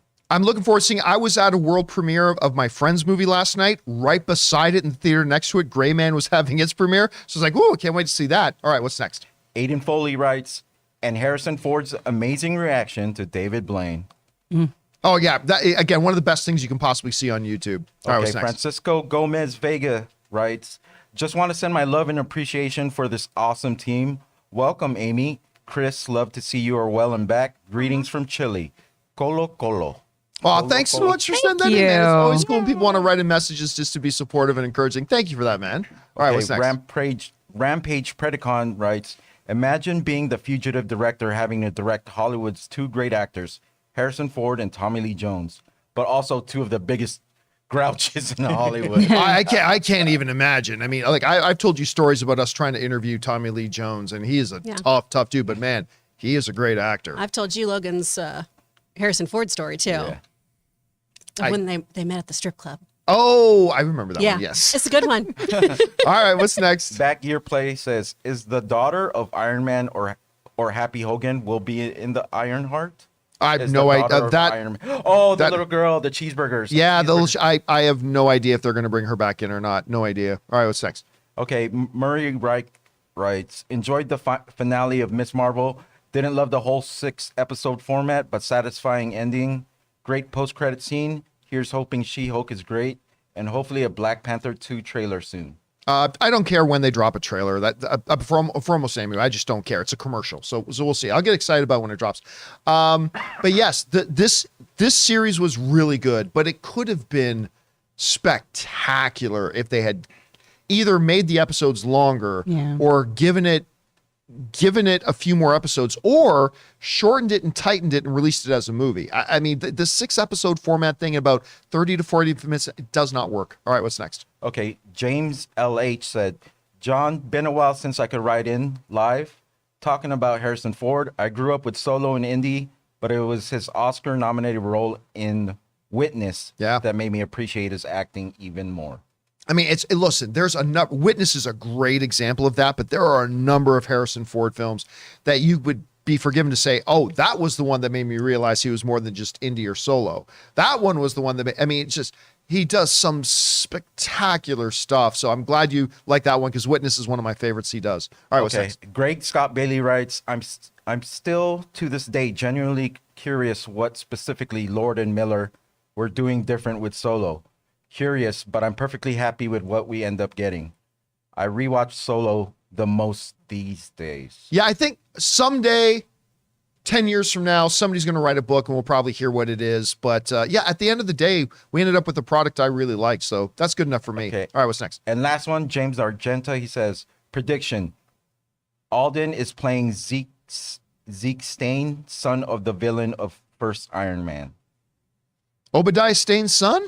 Ezekiel? Yeah.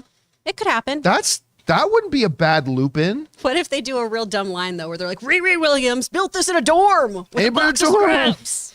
With ramen noodles. I got the high ground. I have the high ground, damn it. Let's go back to that one, no matter what. I mean, hey, listen, I don't think that's an impossibility. That's totally legitimate.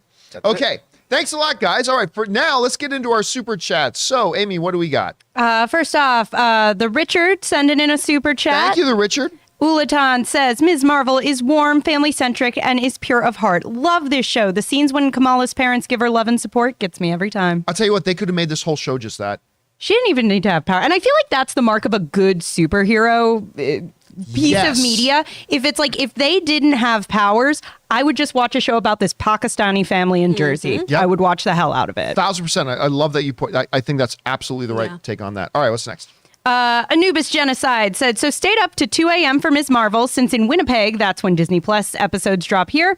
10 minutes into the episode, my internet went out. No. Especially when you're up that late. Reboots at 3:30 a.m. Watch again. Internet goes out again at the climax. Comes back at 4:15 a.m. Finally finish the episode. That is something. I'm glad it was good. Could you imagine? That musical riff and mutation mention leaves me stunned. I go to bed at 5:30 a.m. I start work at 9 a.m. And you know what? I bet in your heart of hearts, you know, it was worth it. Yeah. It was. Oh, but that sucks. I mean, I still remember when The Mandalorian would come out, and it's like, Disney Plus is not available right now because they were getting slammed. Yeah. It's like, come on, I'm already up. It's already midnight for me, blah, blah, blah. Dude, that is some hardcore commitment. A lot of other people just would have went, okay, internet's out, I'll watch it tomorrow. But good on you for staying up and powering through it, dude. Good on you. And I hope your internet gets a little bit more reliable, my friend. Christ, I'm glad it was good. Could you imagine? If Oh, I if was you just stayed like, up for it, it was just that garbage. Just the like just finale of asleep Boba at work Fett. all day. Like, God damn. Gosh, that's what I stayed up for? All right, what's next? Tyler V602. Oh, sends like a $20 super chat. Thank you, Thank Tyler, for you. supporting us on that level, man. In the She-Hulk comics, Titania got her powers from Doctor Doom. Do you think they'll at least introduce Victor Von Doom, the person, or they'll adapt it in some other way? In She-Hulk? No. Come on. No. They just did this in Miss Marvel. I- Anything's I- possible, baby. of course, anything is possible. Absolutely, it's possible. Like when I asked if they could bring in X-Men stuff into Ms. Marvel, it's possible, but unlikely. I just can't see them doing that.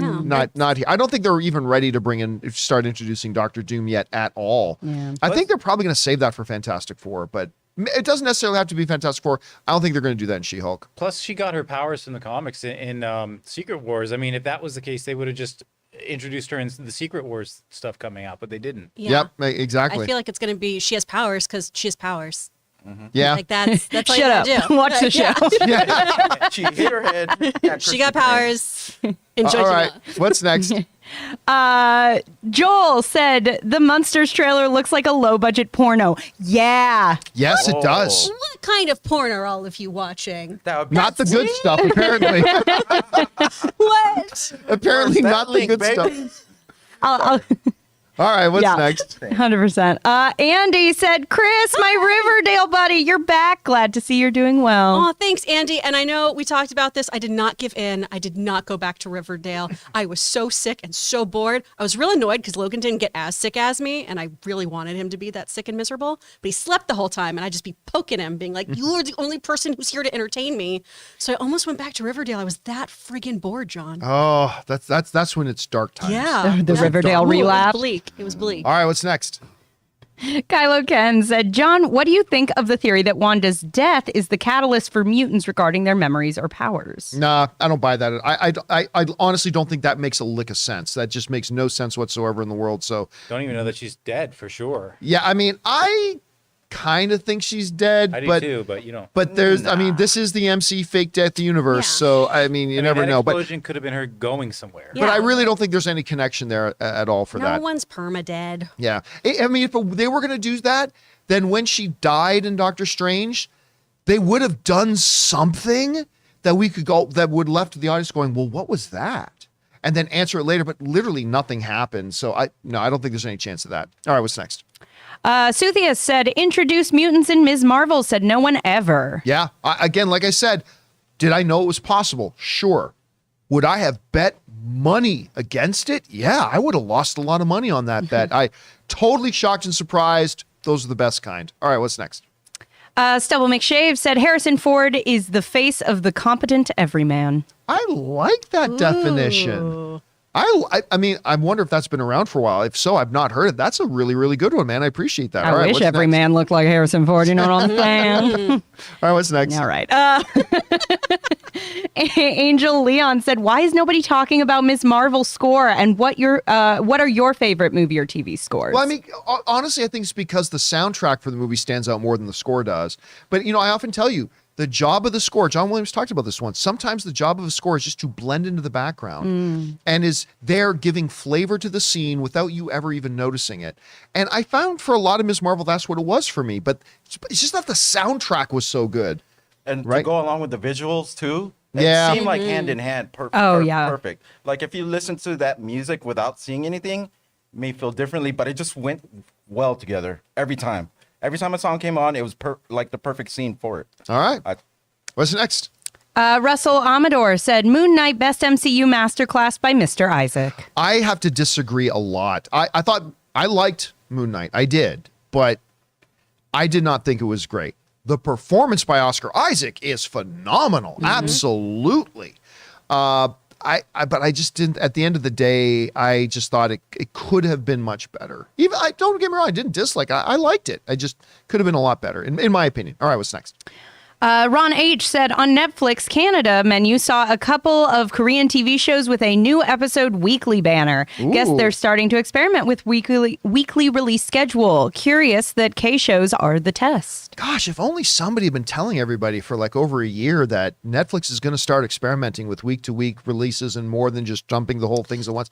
Yeah, look, it's and they just did it. Look at what happened with Stranger Things when they just left the last 2 episodes till later.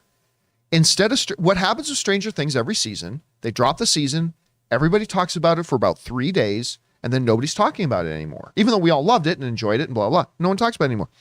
They did this one little thing of moving the last 2 episodes a month out, and that's all people talked about for a month. Yep. Yeah. And they realized they're catching on to this, that this is the way to go. And I think, like I said before, I think within 3 years, within the next 3 years, they're going to start experimenting with it here and there. Then you're going to see it slowly start to roll out more. And I think within 3 years, they're going to be to absolutely every show they do is going to be having a weekly release. Yeah. And I think it makes sense that they're doing it with like Korean dramas and stuff too. Oh, it's a perfect one to test it on. Squid Games, Pachinko, things like that. I mean, they give really, really compelling stories that people really, really want. Yeah. What was the zombie one in the high school? No, was that it? We're all doomed, or we're all going to die, or yeah, we're all gonna die, or something like that. Anyway, all right, what's next? Al Renshaw said, is Chris familiar with the Army of Ray and video that made him a sensation? Did you see the video? No. I'll show you the video later. Okay. I'll show you the video later. What you do? You'll see. Oh. You'll see. All right, what's next? Ryan Lohner said, I'd rather get caught watching porn than the Munsters trailer. It would be easier to explain. It would be easier to explain. Yeah. Are you watching the Munsters trailer? No, I'm masturbating It's watching porn. Oh, okay, that's fine then. What if, all right, but one on one screen, one on the other. You got yourself a Friday night there. Ooh. That is our aviation shot of the day. That's our aviation shot of the day right there. All right, what's next? IMHO Reviews said, after looking at the Emmy noms, I realize how behind I am on TV. What should I start first? Hacks, Severance, Yellow Jackets, or Succession? Succession, then Severance, Yellow Jackets, Hacks. I mean, look, it's all great. Was that in order or just? I think in order, but Succession, I think that's the show of this era right now. Yeah. Of the last 2 years, probably for the next year or two. Whereas there was a big, long Game of Thrones era. There was, I think this is Succession's era, even though I personally feel like Yellowstone is the best show on TV, but that's just me. But Succession is, and then Severance has been, Severance was great. I was surprised to see it got nominated for best show. I'm glad it did though. Yeah. Glad it did. Good. All right. What's next?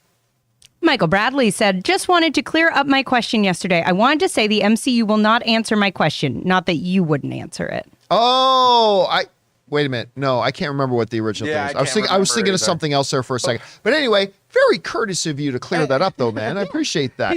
You shouldn't have been thinking about that all night just to get that in. It's fine. We don't. We'll take get it. anything We're to heart. okay. But by the way, a bunch of our live viewers have been writing. The name of that show was "All of Us Are Dead." There we go. Thank you. Thank you to I everybody kept in the live thinking about chat to that throw in. dinosaur book called All My Friends Are Dead, and I knew that. That's not it. Totally different. All right, what's next? Taki75 said, Iman is a superstar. Also, screw all those people who dismiss the show because it's for kids. Agreed. Well, I mean, look, if you think that show is just for kids, that again, that's like saying Top Gun is just for senior citizens. Well, hell, that's like saying 'Cause Charles is a Stranger 60-year-old Things is man. for kids. Like, just Yeah, because that's there are like- children yeah. in it doesn't mean it's No, not. you're missing so much of what this show. By the way, I'm not saying if you don't like the show, well, then you just didn't get it. No. If you didn't like the show and the show's not for you, there's nothing wrong with that. That's great. But yeah, I completely reject this notion. This show is just for kids. Well, then you don't know what you're talking about because it's really not. I mean, if you didn't like it, that's fine. But don't throw that at it. Some of those same people watching Cobra Kai. Yeah, the same people watching Cobra Kai. All right, what's next? Ben Rainier said, if Cats 2019 is to blame for the last 2 years, I'm scared what the Munsters is going to bring us. Please stay safe. Well, I bet all the Munsters have buttholes. I was just going to ask when they're going to release the Munsters butthole cut. And if you're right about it being a porn, we may see them. But see, I look, I don't want to be overly negative, but that really is one of the worst things I've ever seen. The porn parody is going to be better. It will, yeah. It'll have a higher production value somehow, and it'll be filmed right by us in the valley. And actually have boom mics that are Not closer. us specifically. Not us. Somebody. Near us. Aviation shot of the day, ladies and They film gentlemen. porn in the valley, you guys. That's my point. I will say this. I don't think it's going to bring a Cats level apocalypse because at least this is bad in a way that feels familiar. Cats was just a whole different level of what am I looking Ian at? McKellen is not in the Munsters. Also, I gotta ask the trailer looked bad, but are you gonna watch it? I'm gonna watch it. I'm 100% going to watch it, Ray. Not a chance. See? Not a chance. You're No, not I'll gonna go even see check it. out a little bit of it? I'm not going to go sober, but I'm a go. If Amy watches I don't know, it maybe. and then comes back and says, guys, it's surprisingly good. Wept. Then maybe I wept. Then maybe I will check it out. Okay. But going in cold, no interest in That's watching going to be this. a Tombstone Pizza situation. It's going to be so good bad. Oh, Yeah. God. All right, what's next? The Marvel Maniac said, honestly, I never would have imagined that Kamala would be our introduction to mutants, but I love it. She's not going to join the X-Men, though, right? Who knows? Who knows what they're going to do with the iteration? Look, the screen iterations are always different than they are in the comics. Yeah. And if they want to say Kamala Khan is a mutant, I have no objections to them making her an X-Man. I don't mind that at all. It's perfectly fine to me. So I'm going to guess they don't make her an X-Man, but if they do, I'm totally good with it. There's like 5,000 mutants. It's fine. Yeah. You know how many different characters have been in an X group? Yeah. Whether it's X-Force or whether it's Excalibur or whether it's the X-Men or whether it's the what was the other one? The Uncanny X-Men there've been so many. So if they do, great, but I don't think they will. We'll see though. What's next? South Texas Shark said, Chris, what did you watch during your recovery? Oh, thank you so much for asking, South Texas Shark. I watched a lot of Iron Chef on Netflix. I watched all of Boo Bitch. I watched Cha Cha Real Smooth, which was But did you watch How to Build a Sex Room on Netflix, the new show? No, what is that? We were talking about this the other day. I looked up the trailer and it actually looks fantastic. Right? I'm all for like flipping through Chris. Netflix on their carousel, just looking for, and on trending was this brand new show that just dropped called How to Build a Sex Room. And it's like an HGTV series that they couldn't possibly put on HGTV. And it's this little old English designer lady who goes to couples around America who want a sex room in their house. Oh my She God. designs it for them. Honestly, I should watch it because we're working on the studio in my space, right? And it's got to be soundproof, and I bet they have some ideas. Oh, soundproofing is a big important thing. Yeah, in that, in your I sex bet. room or your voiceover room. Absolutely. And why can't it be both? Why can't they be both? It'll be a crossover. All What kind right, of what's voiceovers next? are you filming? Russell Amador said, who's winning 2022 Marvel versus DC so far? Look, the best. Oh, okay. So the best movie has been a DC movie, The Batman. The best show has been The Boys. But out of the proper Marvel and proper DC shows, I would have said Peacemaker. After that finale, I'm going to have to think about that. But it's either Peacemaker or Ms. Marvel. But Marvel has put out more decent content. I don't know. You know what? Ask me after Black Adam comes out, because if Black Adam's really good and solid, I'm going to lean towards DC. Yeah. If it's really disappointing, I might lean back towards Marvel, but we'll see. Hey, either way, we've gotten some really good. Again, this year, The Batman, The Boys, Ms. Marvel, Peacemaker. I mean, we've had some really, really good stuff. Yeah. So that we all win. That's the thing. We all win. All right, what's next? Casey Max says, seriously, gang, WTF was that Munsters trailer? I feel like I was watching a bad direct-to-DVD movie, and it wasn't even the movie. God, that looks horrible. I wasn't even joking when I put up on Twitter. Are we being trolled? Like it literally feels like they purposely tried to make something look like the most awful piece of garbage we've ever seen. And look, we've all seen terrible trailers to great movies. Maybe this is going to be incredible, but I doubt it. I have no explanation. I have no explanation for how horrible that trailer is. I'm at a loss. Unless the movie is just going to be a little bit better, because we've been talking about it for the last, it keeps coming up. And if it was a decent trailer, we would have, or like a mediocre trailer, we would have just been like, all right, moving on. Well, and it's supposedly going to be rated PG because Rob tweeted out like everything's good down on Mockingbird Lane and posted the rating of it being PG. So, but you have her going, when the man comes into my crypt. I'm like, okay. Yeah. But no, look, if they're going for the real homage to the original Munsters, obviously it's going to be PG, but can you make it feel charming or funny? Because I didn't even grin. Why was it filmed on a camcorder from 1992? Yeah. The Sony VX1000 for those of you cinematographers. Why did you guys go visit my dad and take his film equipment? What?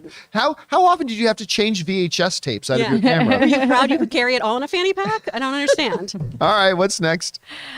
Keith Abbott said, loved Ms. Marvel so much. Reminds me of all those family shows growing up in the 70s and 80s. Family shows these days seem mostly dysfunctional. Yeah, I love that they never, her parents were a little strict, but that they were ultimately just really supportive and smart and kind. I thought it was such a nice way to go about that. I really fell in love with the show too, because when they introduced, I remember in episode 1, when they introduced Amir, the big brother, and you think this is the character who's normally not a bad guy, but a dick to the younger sibling.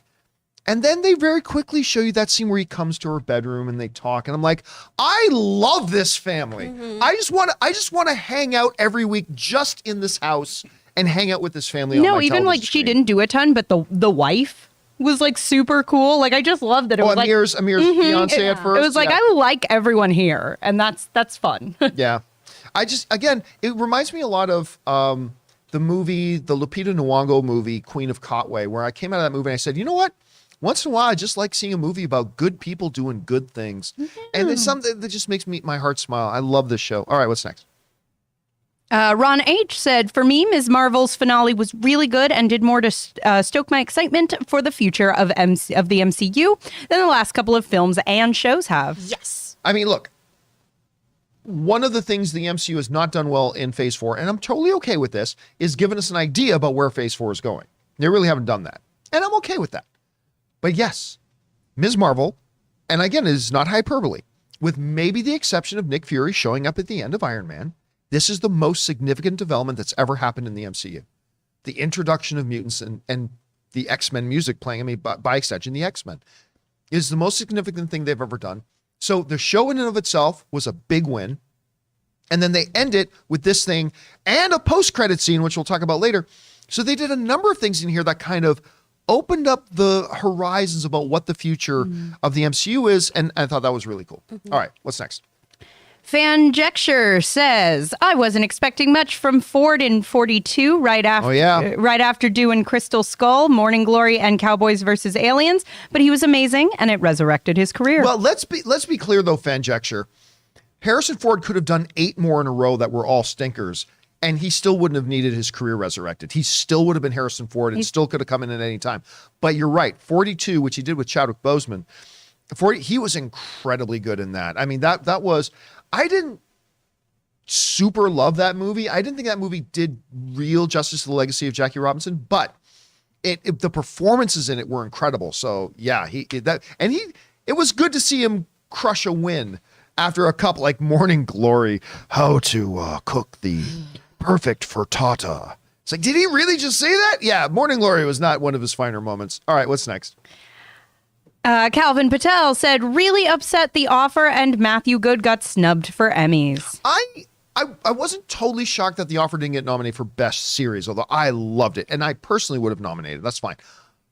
Matthew Good not getting nominated for this, though? That's wild. I don't know. I'm still mad about Ben Schwartz not getting nominated for After Party.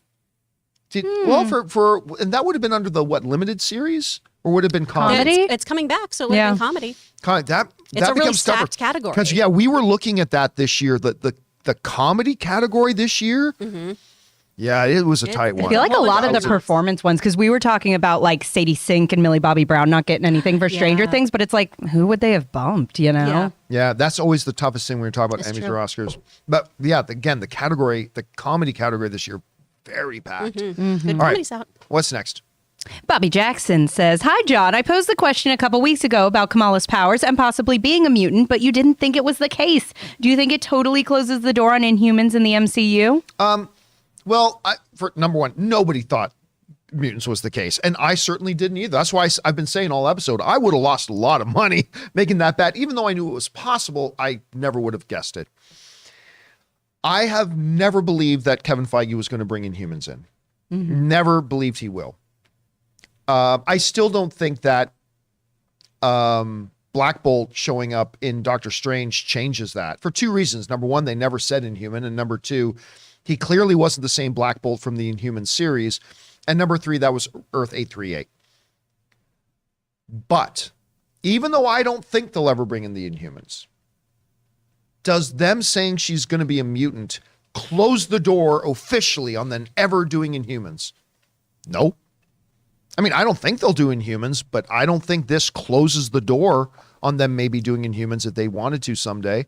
Again, I don't think it's something Kevin Feige wants to do, but he has not backed himself into a corner. Mm-hmm. He can still do it if he wants to do it. So we'll see. Good question, though, man. All right, what's next? Al Rensha said, "I think you guys should buy the banana peeler screwdriver and see how it works. Company expense." Maybe we should try it. Maybe every week we should buy one. Oh, you didn't know, you weren't here for this. No, we're taking no questions at this time, Chris. Yeah. Maybe we should find one strange thing on Amazon every week, order it, and actually try it out on the show. I would love to have this job. Would adore that.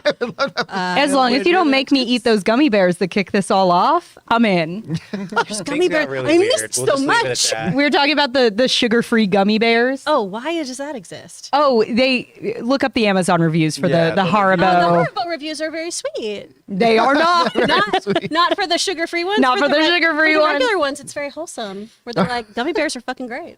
All right, what's next? Josh Kahn, we're going to have the weirdest Google search party after this. Josh Kahn said, "I loved the Miss Marvel finale. Still think 8 to 10 episodes are better, but I felt the mutant line was poorly shoehorned in. It makes zero sense with everything else the show presented for Kamala and Jin Realm." No, it didn't. Because the two concepts are not mutually exclusive, right? Remember, she is still human. She has part of her that is something else, but she is still human. And as human, both things can exist. As far as the shoehorn, I disagree by the very fact, because it starts off with a very rational question. The brother wants to know, does he have this power too? Mm-hmm. Mm-hmm. That causes Bruno to look a little bit more closely at it, comes back to her with this conclusion. I got to tell you, I don't feel it was shoehorned. Well, I think narratively it fit. I believe I even saw somebody involved with the show saying it kind of started the ball rolling when they were discussing logistically, like, could anyone else in the family put this, the bangle on, and how does this work exactly? So it was coming out of a very real question to the story they had set up. And it was a perfect narrative way to say, hey, Amir wanted to know if this. It's like, that makes perfect total sense. Made me look closer. And I found this. Mm-hmm.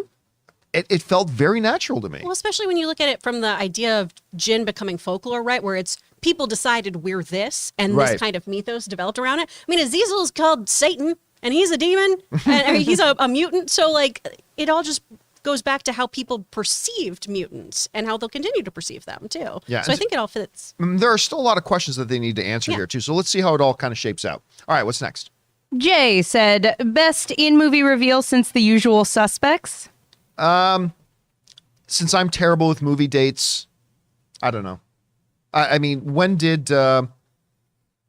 was Sixth Sense? Was it before or after Usual Suspects? Would have been after. It was After? Okay, then that's easy. Sixth Sense. Yeah. I mean, that any other items to that? All right, what's next? IMHO Reviews said, "Oh my God, you should just, oh my God, you should just wear a neon sign that says raw dog me, I'm a bottom." Probably my favorite line from The Boys this season. Was that The Boys? Yeah. Yeah, that's Maeve. Maeve to Maeve, Huey. Yes, oh my God. There are so many great lines in that. It's just delivered so quaintly, though, too, because it's just, oh my God. By the way, just a side note, this was the first time I feel like Maeve really got her moment in the entire series. Because from season 1, they always proposed that she was the second most powerful member of the 7. So to see her go toe-to-toe with Homelander, to have those moments, to have her ending, I thought it was really well done to see Maeve get her due. All right, what's Yeah. next? Stubble McShave said, "Munsters and Cats may become a perfect double feature. There is not enough alcohol in the world, my friend."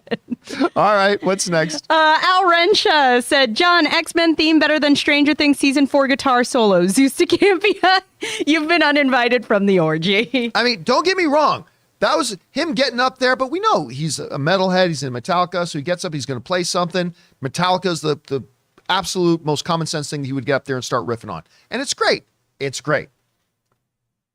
Don't you say but. But No. we didn't see that X-Men riff coming. No. That came out of nowhere. Yeah. Out of nowhere. Out of nowhere, like a Randy Orton RKO. Out of nowhere, baby. Out of nowhere. It came and it landed. It landed like ointment on a 4th-degree burn. Talk to him, John. And it soothed our souls and gave us the vision of the future. I don't even know what we're talking about. By far. Can I get an amen? By far. I mean, it was a more significant moment. And I love the Eddie playing Metallica part. I love it. But it's like that wins. That wins. Okay. It's just me. Amy's not impressed. It's Eddie Munson. I was going to say, and Eddie Munson. Read. All right. What's next? The Robo producer said, "So I finally used the Force and followed Jedi Master Rey. Took a big giant burrito into the theater." By the way, Black Phone is amazing. Probably not for everyone around you going, See, Ray "Smell like a Chipotle in here." Ray may not be the next Roger Ebert. All right? Ray may not be the next Roger I think Ebert. he is. But I'll tell you what, for a lot of people, he is the new Tim Robbins. Ray is a life guru. Ray will show you the way. It's because I like everything. That's why it's easy. So if I don't like something, then Except you know for not staying to watch awake. it. You don't like staying awake Yeah. very much. All right, what's next? Tufali, I think, sorry if I said that wrong, said, "This is the second time they've used the X-Men 97 BGM. Do you think the animated show will have any connection to the MCU because it's the same music?" No, because that's a completely different history. Like what happened? Now, unless you're talking about the X-Men 97 thing, maybe. I mean, they might set it up about maybe mutants first really emerged in 97 and they found a way to keep them all completely hidden from everybody. Yeah. Other than that, it'll be difficult. It will be difficult. I mean, but let's see how they do it. It's supposed to be a direct continuation of the old animated Of the series. old animated series, The true. old one ended in 96, so it's just a continuation. All right, so They- that would mean it's completely not connected. They'd have to do the R&B theory of it's a pocket universe where people have been trapped, and then some multiversal thing opens them up, and then they're live action. Yeah. That could be a way. So we'll find out. All right, what's next? We got Jay said, "Next Superman movie foe should be who and why?" Same answer I give to everything about it. Doesn't matter. Doesn't matter. Just whatever. It doesn't matter what villain they pick because Doctor Doom is one of the greatest comic book villains in history, and they've used him like 3 times, and it's never worked. It doesn't matter. You can put the greatest comic book villain in there. Doesn't matter. The movie can still be shit. You can take the most unknown comic book villain, put him in, and if you write it great, they'll become the new icon. So I don't care who the next Superman villain is because it doesn't matter. All that matters is whatever villain they pick, do they write a good story around it? And that's all that'll matter. All right, what's Clickbait next? journalism. That's the next villain for Superman. Yeah, fake journalism, fake news. All right, what's next? Jim One said, "I have mixed feelings about the sequel trilogy, but Harrison Ford returning for Force Awakens will always be a great moment." I mean, listen, there were grown adults across the world crying when the trailer dropped and you're Chewie, we're home. It's one of those people. Yeah. That Like- one was. It's like, oh my God. That impression. Really sad. Sad Harrison right there. Grab my slippers. I literally know people. I know people because there were people on my staff. Because the weekend that happened, we were in Las Vegas we were receiving a big award. And so You dropped something. a bunch of people were driving home. A bunch of my people were driving home from Vegas to LA. And as the trailer dropped, the person in the passenger seat brought it up in the phone. And they played it. And when Ford says, "We're home," they literally had to pull the car over to the side of the road because they're all weeping, crying, singing like he was back in there. It was a big moment, man. Yeah. It was a big moment. All right, what's next? Me hearing that impression was a big moment. That was delightful. Chris Leonardo says, "Hey, John, hi, John and team. Thanks for today's show. Welcome back, Chris Carr." Welcome back, Chris Carr. And Hell yeah. thank you for writing that in. Oh my gosh, did you just start to welcome Connor me? Yes. Oh, Jonathan. Welcome back. Yay, guys. John Travolta's going to pop out any second now. Uh-oh. I don't know. That sounds very scary. Behind the curtain. I hate a John Travolta jump scare. Listen, just so you know, I don't even know if we're halfway through the super chats yet, and we've technically only got 10 minutes left of the show. So just so you know, we're going to start moving a little quicker here through the rest of them. Okay, so what's next? Beast Gaming said somebody actually did run on stage and attack Dave Chappelle shortly after the Will Smith incident, but I do agree with you guys. I mean, yeah, they did, and I can't remember. I remember somebody did. There was a report on that. There was another dimension to it, and I can't remember exactly what it was, but it was at the Hollywood Bowl. Mm-hmm. He was out there, and that happened. So yeah, scary stuff, and it could have turned into a pattern, but fortunately it didn't. So that's a good thing. All right, what's next? John Travolta's going to come in here and kick our ass. Jamie Sunday said, "I'm more excited for Rob Zombie's next project, Jar Jar Binks' big movie, directed by Rob Zombie, starring Ahmed Best, Pauly Shore, and Shaq, featuring music by Limp Bizkit, and produced by Ben Shapiro, baby. Let's go." Okay, you are trying to cause another Cats calamity, aren't so you? many bad things in a row. My That's not brain's real, going right? to bleed. No, Ray, okay. it's not real. I mean, but it sounds like he's trying to like collapse our space-time continuum. Yeah. but I would watch the butthole cut of Jar I'd Jar, watch though. that.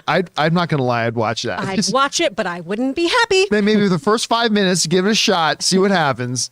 All right, what's next? Misa did it all for the we- cookie. Oh, remember? Did it all We for got the Rage Mickey. the Promised End. Seems like they are shoving 8 episode seasons into 6. Yeah, that's the problem. Except if they did, the episodes wouldn't be 32 minutes long. So yeah, no, but it seems like they're trying to fit the story of an 8 episode or a 10 episode thing into 6, and also reducing the runtime of it. It just doesn't work. You know, a lot of her story is going to unfold with the Marvels and then whatever Yeah. comes out after that. I believe second season will probably give them, they'll have more to work with and probably be a. I don't think there's going to be second season. There's not. How could. Because All I think they're transferring into the movies. Oh, okay. I don't think there's going to be a second season. Could be. I don't know that. That's not inside information, by the way. That's my guess. All right, what's next? Rafael Castillo said, "I love Working Girl." One of the most iconic lines in cinematic history comes from that. "I've got a mind for business and a bod for sin." I mean, it's like So one of the good. most iconic lines in movie history. It's great. I'm Do a you big- say that's disgusting? I mean, Harrison Ford doesn't say that line, No. by the way. No. But they are going to quote it in the Jar Jar movie. Yeah. That was- Says that. Misa got a mind for It's Melanie Griffith. her daughter, Dakota Oh, Johnson. Dakota Johnson? It's Dakota Johnson's mom. Yeah. Says that line. Yeah. It's perfect. She also has the iconic, "I am not steak, you cannot order me." Yeah, that's a good one too. All right, what's next? Suthia said, "I've only seen first half of Triple R, but man, white Westerners are evil. The two male leads." Yeah. The 2 male leads are ridiculously cut, ripped, and just buff. And like true Hindi Bollywood fashion, their dancing is phenomenal. I am very excited. See, I don't like watching a movie. I'm not like Ray. I can't watch a movie in 2 halves. I have to go in and watch the movie. It's just been tough to both have 3 hours that I can do that when Anne has 3 hours to do it too, because we both want to watch it together. So, but I will get to it. I've watched the movie 15 minutes each. Yeah, for like a I've done that month. before.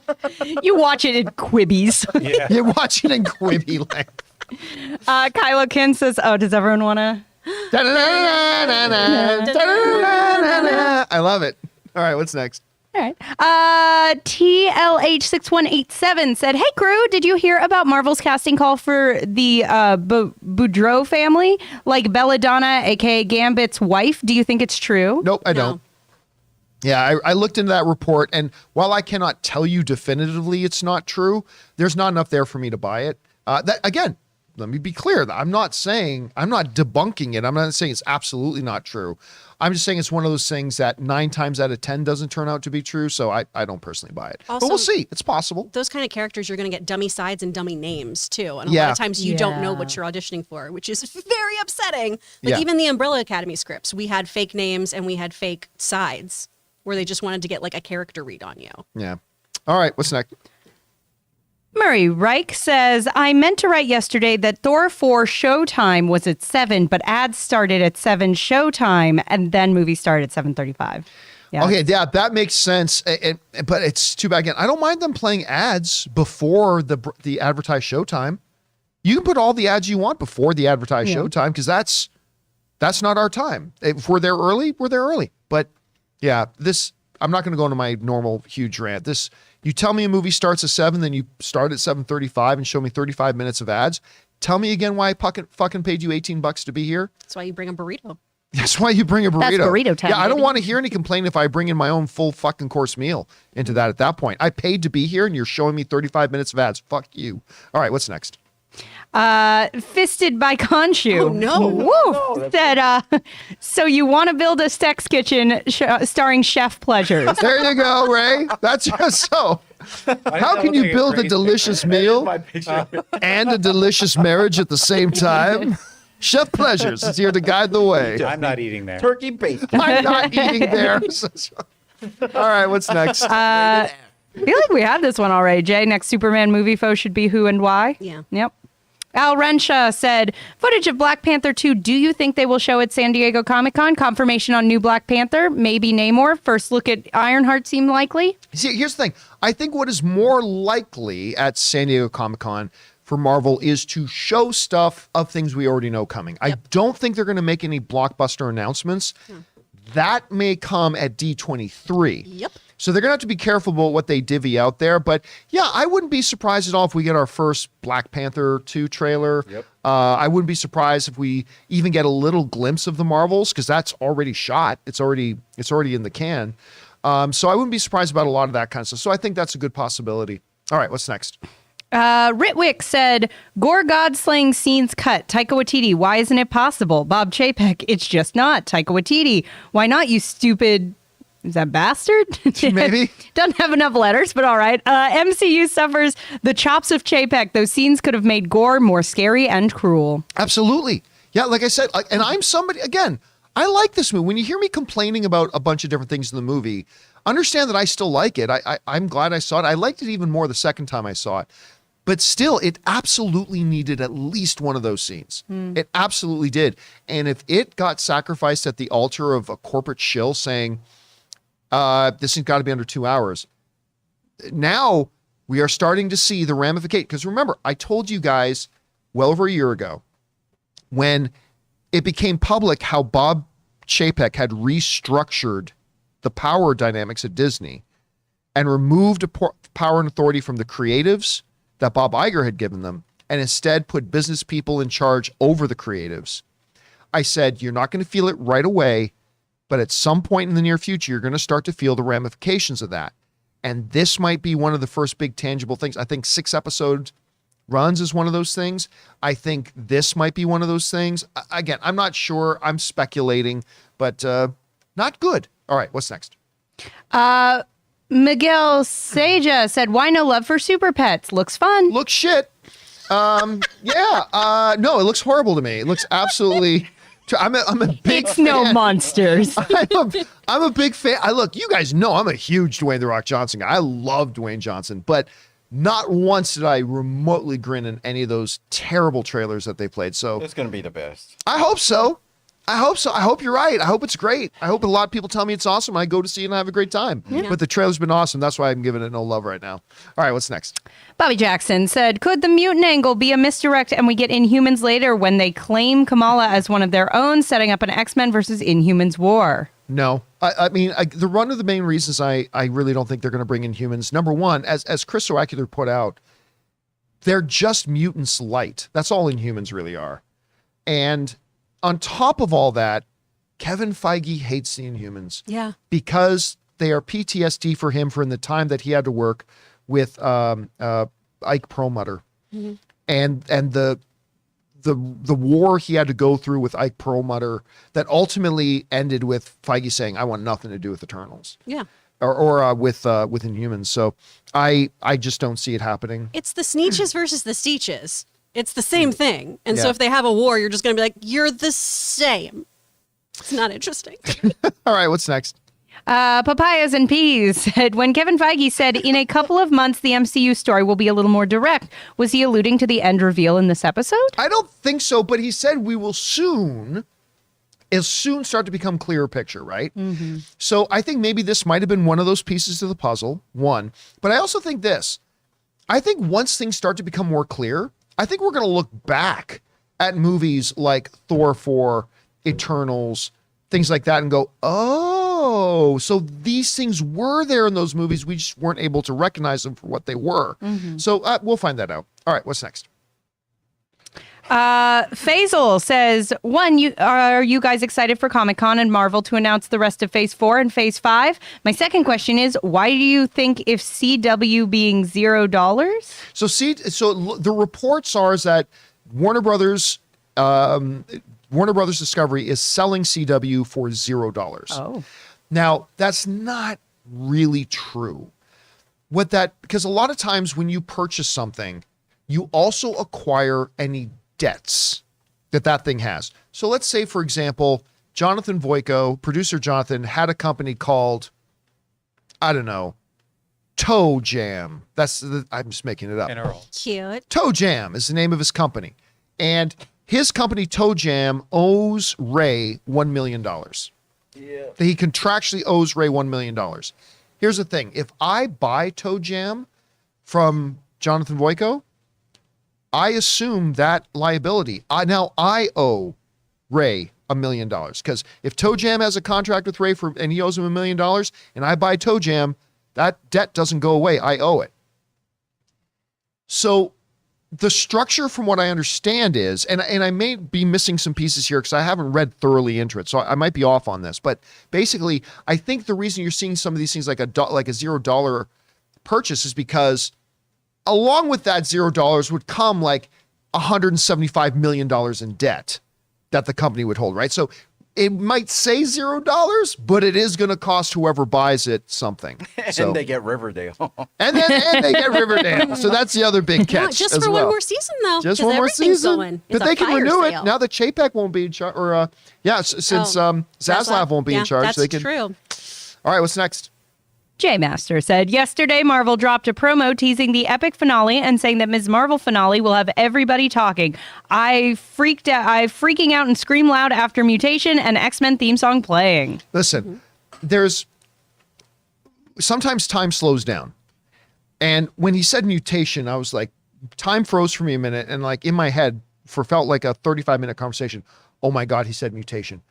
Like, is this it? Is this the whole thing about mutants? Then I started thinking, well, maybe mutation is just a euphemism or something that they could allude to something else. Blah, blah. So after that 35-minute conversation in my head that happened in 1 second, then and I'm like, nope, that's exactly what it was. Very, very excited. All right, what's next?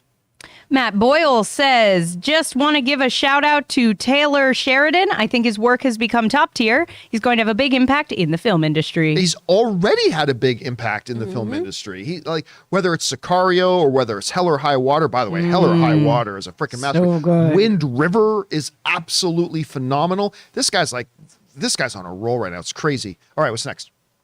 Murray Reich said, didn't love the premiere of What We Do in the Shadows, but still enjoyed it. Didn't get to see it because I went to a premiere last night. Then we watched Ms. Marvel. Then I had to write show notes, so I still haven't had a chance to watch it yet. I'm but like a little worried about that show, though, because the last season was good, but not as good.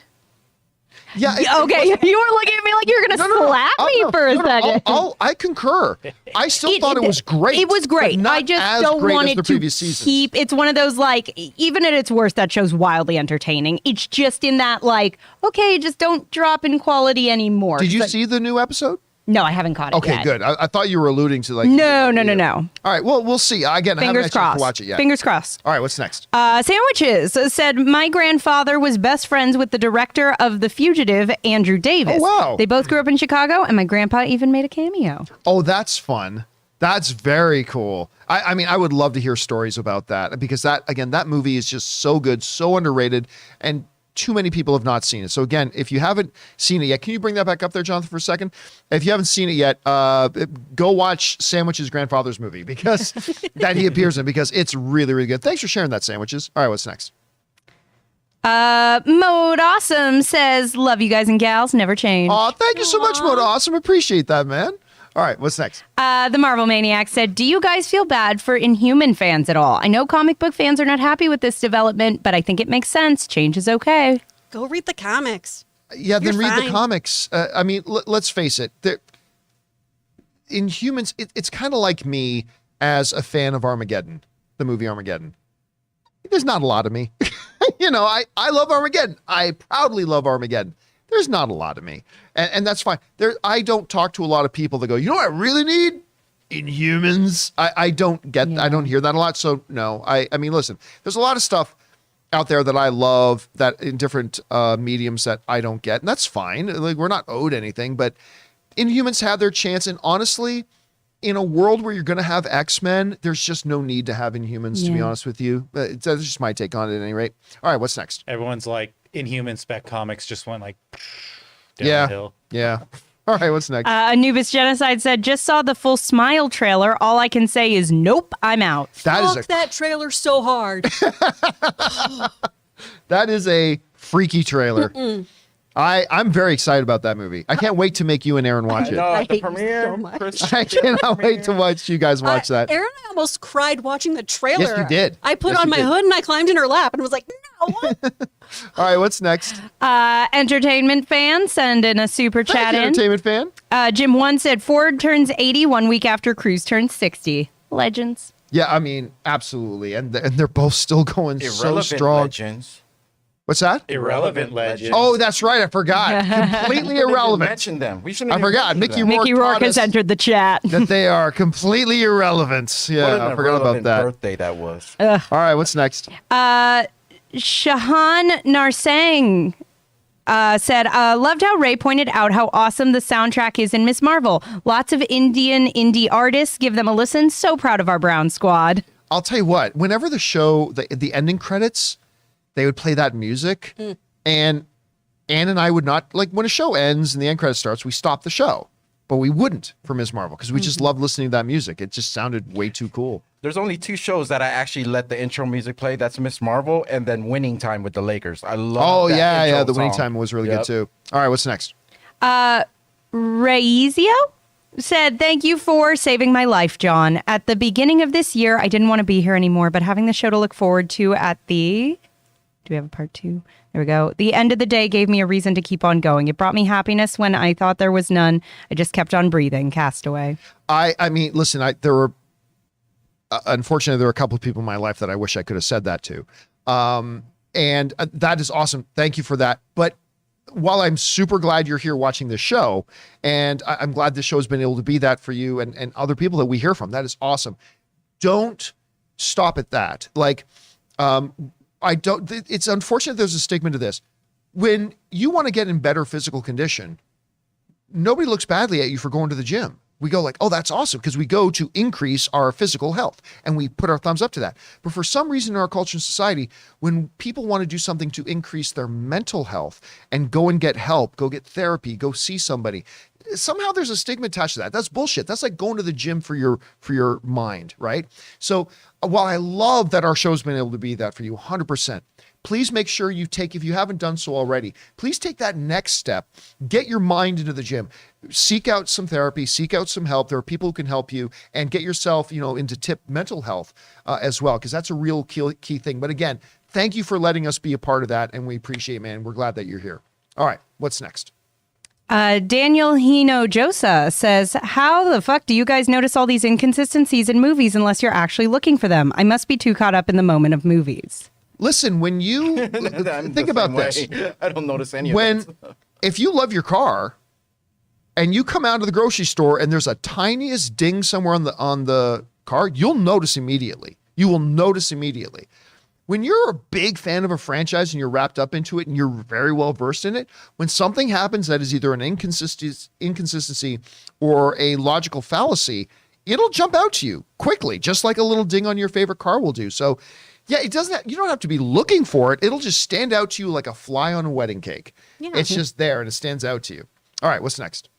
Hey, John, you're from Canada. Do you know Jeff said Rob Zombie presents the Munsters on LSD? Probably meant Munsters. Yeah. That'd be better. I mean, maybe then that trailer becomes watchable. Again, I'm not saying anything about the show. The show might be the movie might be the greatest thing ever made. Again, lots of terrible trailers I've seen to good movies. And maybe this will be one of those cases, but yeah, that trailer was bad. All right, what's next? Attack of the Mushi said that Marvel Studios X-Men 97 is very interesting. I mean, it's becoming more and more interesting by the day. So we'll see. I'm still a little bit unclear what the purpose of that show is, but we'll find out soon. All right, what's next? Jay Master said Ms. Marvel star Iman Vellani has revealed her hopes to return for a potential season 2 after the Marvels. Actor hopes to continue acting. Yeah. News at 11. Listen, I personally think, and again, no inside information, I think they're going to move the character now to the big screen. And I think obviously they are with the Marvels, but I think they're going to keep her there. But hey, listen, if they do decide to do Marvel season 2, I'll be all about it. All right, what's next? Fredo Valcod said, hey, Chris, nice to have you back and feeling better. John, I had goosebumps as soon as I heard that X-Men theme. So pumped. It's the reason we watch these things is whether it's something like Portals or some big emotional moment in a drama or something. It's those kind of moments that surprise you and catch you and fits in with the story that you're doing. But that mutation, I'm like, I got chills. I gasped. And it was just, such joy. All right, what's next? And then we have Hoopsuni. Do you think this Thor report has anything to do with the early report of Doctor Strange 2 being almost 3 hours and coming out around 2 hours as well? No. And by the way, it was never going to be almost 3 hours. So like every movie, every director comes in with their first cut that's always well longer, or at least most of the time well longer than what the final cut is. So that may or may not have anything to do. I mean, clearly Doctor Strange was not given a mandate to be under 2 hours because it wasn't under 2 hours. But so I don't think there's a connection. I don't know that there's not a connection. I'm just saying my guess is that there's not. And is that it? I got one member chat. We have one more. Oh, we do have one. Okay. Casey Mack says, what do you guys think when it comes to these episode count? 6 episodes for most of the time. In my opinion, 8 at the least, 10 is at the most is what they should go to. Some of the best shows in history have been 26 episode shows per season. So no, I don't believe 10 is the most they should be. No. When I think you can do 6 if you're telling a 6-episode story. Like we've talked, it's like a lot of British TV shows are doing phenomenal work in 6-8 episodes. Yes, constantly. But those 6 to 8 episodes aren't 30 minutes. Yeah. And here's the thing. What Obi-Wan kind of showed was that you actually would have ended up, and with the edit that Kai did of it, is that he cut 45 minutes out of that already short show and showed that it just would have made a better movie at that point. That 6 episode with 30, 35, 36 minute episodes. And some people say, well, no, it was 42 minutes. Yeah, they had 6 or 7 minute long credits. That is the sweet spot of failure, right? Either commit to it as a TV show and give it a more fully fleshed out thing and make it a bit longer, or make it a fully realized movie and cut a bunch of the fluff out. That 32, 33 minute runtime of 6 episodes is just a black hole. It's just not good. But isn't there a risk too, like if you do commit to 26 episodes and let's say after the first 5 you notice no one likes it, no one watches. That's also a bad part too, right? Well, yeah, but that's been television history. Like the same thing, like, and I get it. It's a business decision. Let's keep this show cheap. Let's keep the show inexpensive. Let's spend as little on it as we possibly can. And I just like 26 episodes. It doesn't have to be, but it should at minimum be 8 or 10 if you're going to go in that route. But that's just my take on it. All right, what's next? Just some support here. We just have some super chats from Kevin Peterson, Wesley Niamela, Folky Loki, Passerby, another one from Wesley Niamela. All right, thank you guys so much for just sending in those super chats to be supportive. We got one more from a member. Yeah, from Harbs K. He sent one in at the last second. He just wanted to say, welcome back, Chris. Check out the Black Phone. Seriously, it's no scarier than Stranger Things. Oh, well, thank you, Harv's K. Aaron- And I think Aaron you're a would liar. not agree with that. I think you're an absolute liar, but I appreciate you welcoming me back. You know what? I saw it with Ann. And she said it's a good movie, but she goes, it's not really that scary. She personally, now remember, Aaron is very, very sensitive to the scary stuff. Yeah, but so am I. Well, I need to talk to her about Stranger Things because everyone was like, you must have hated Stranger Things. And I was like, no, I don't like the eye Well, violence. Aaron would because but- there's spiders. Oh, that's true. Shit. Yeah, that's really tough on her. I still don't want to see it. All right, guys, that'll do it for today's installment of the John Campea Show. Thank you so much for being here and making this show part of your day. Big special thank you to all of you guys who joined us in the super chats. Number 1, because you gave us great fun things to talk about. But number 2, you supported our channel as you did it, and all of us involved with the show. Thank you so much for your support. Don't forget, guys, to join me and Robert Meyer Burnett a little bit later this afternoon for our Ms. Marvel open spoiler after show. Got a lot. I'm sure you guys have a lot of thoughts you want to share about the whole thing. Me and Rob are going to give a bunch as well. We look forward to seeing you there. So don't forget to also come back tomorrow for the next episode of the John Campea Show. Make sure you subscribe to the channel, click that thumbs up button, and leave a comment below.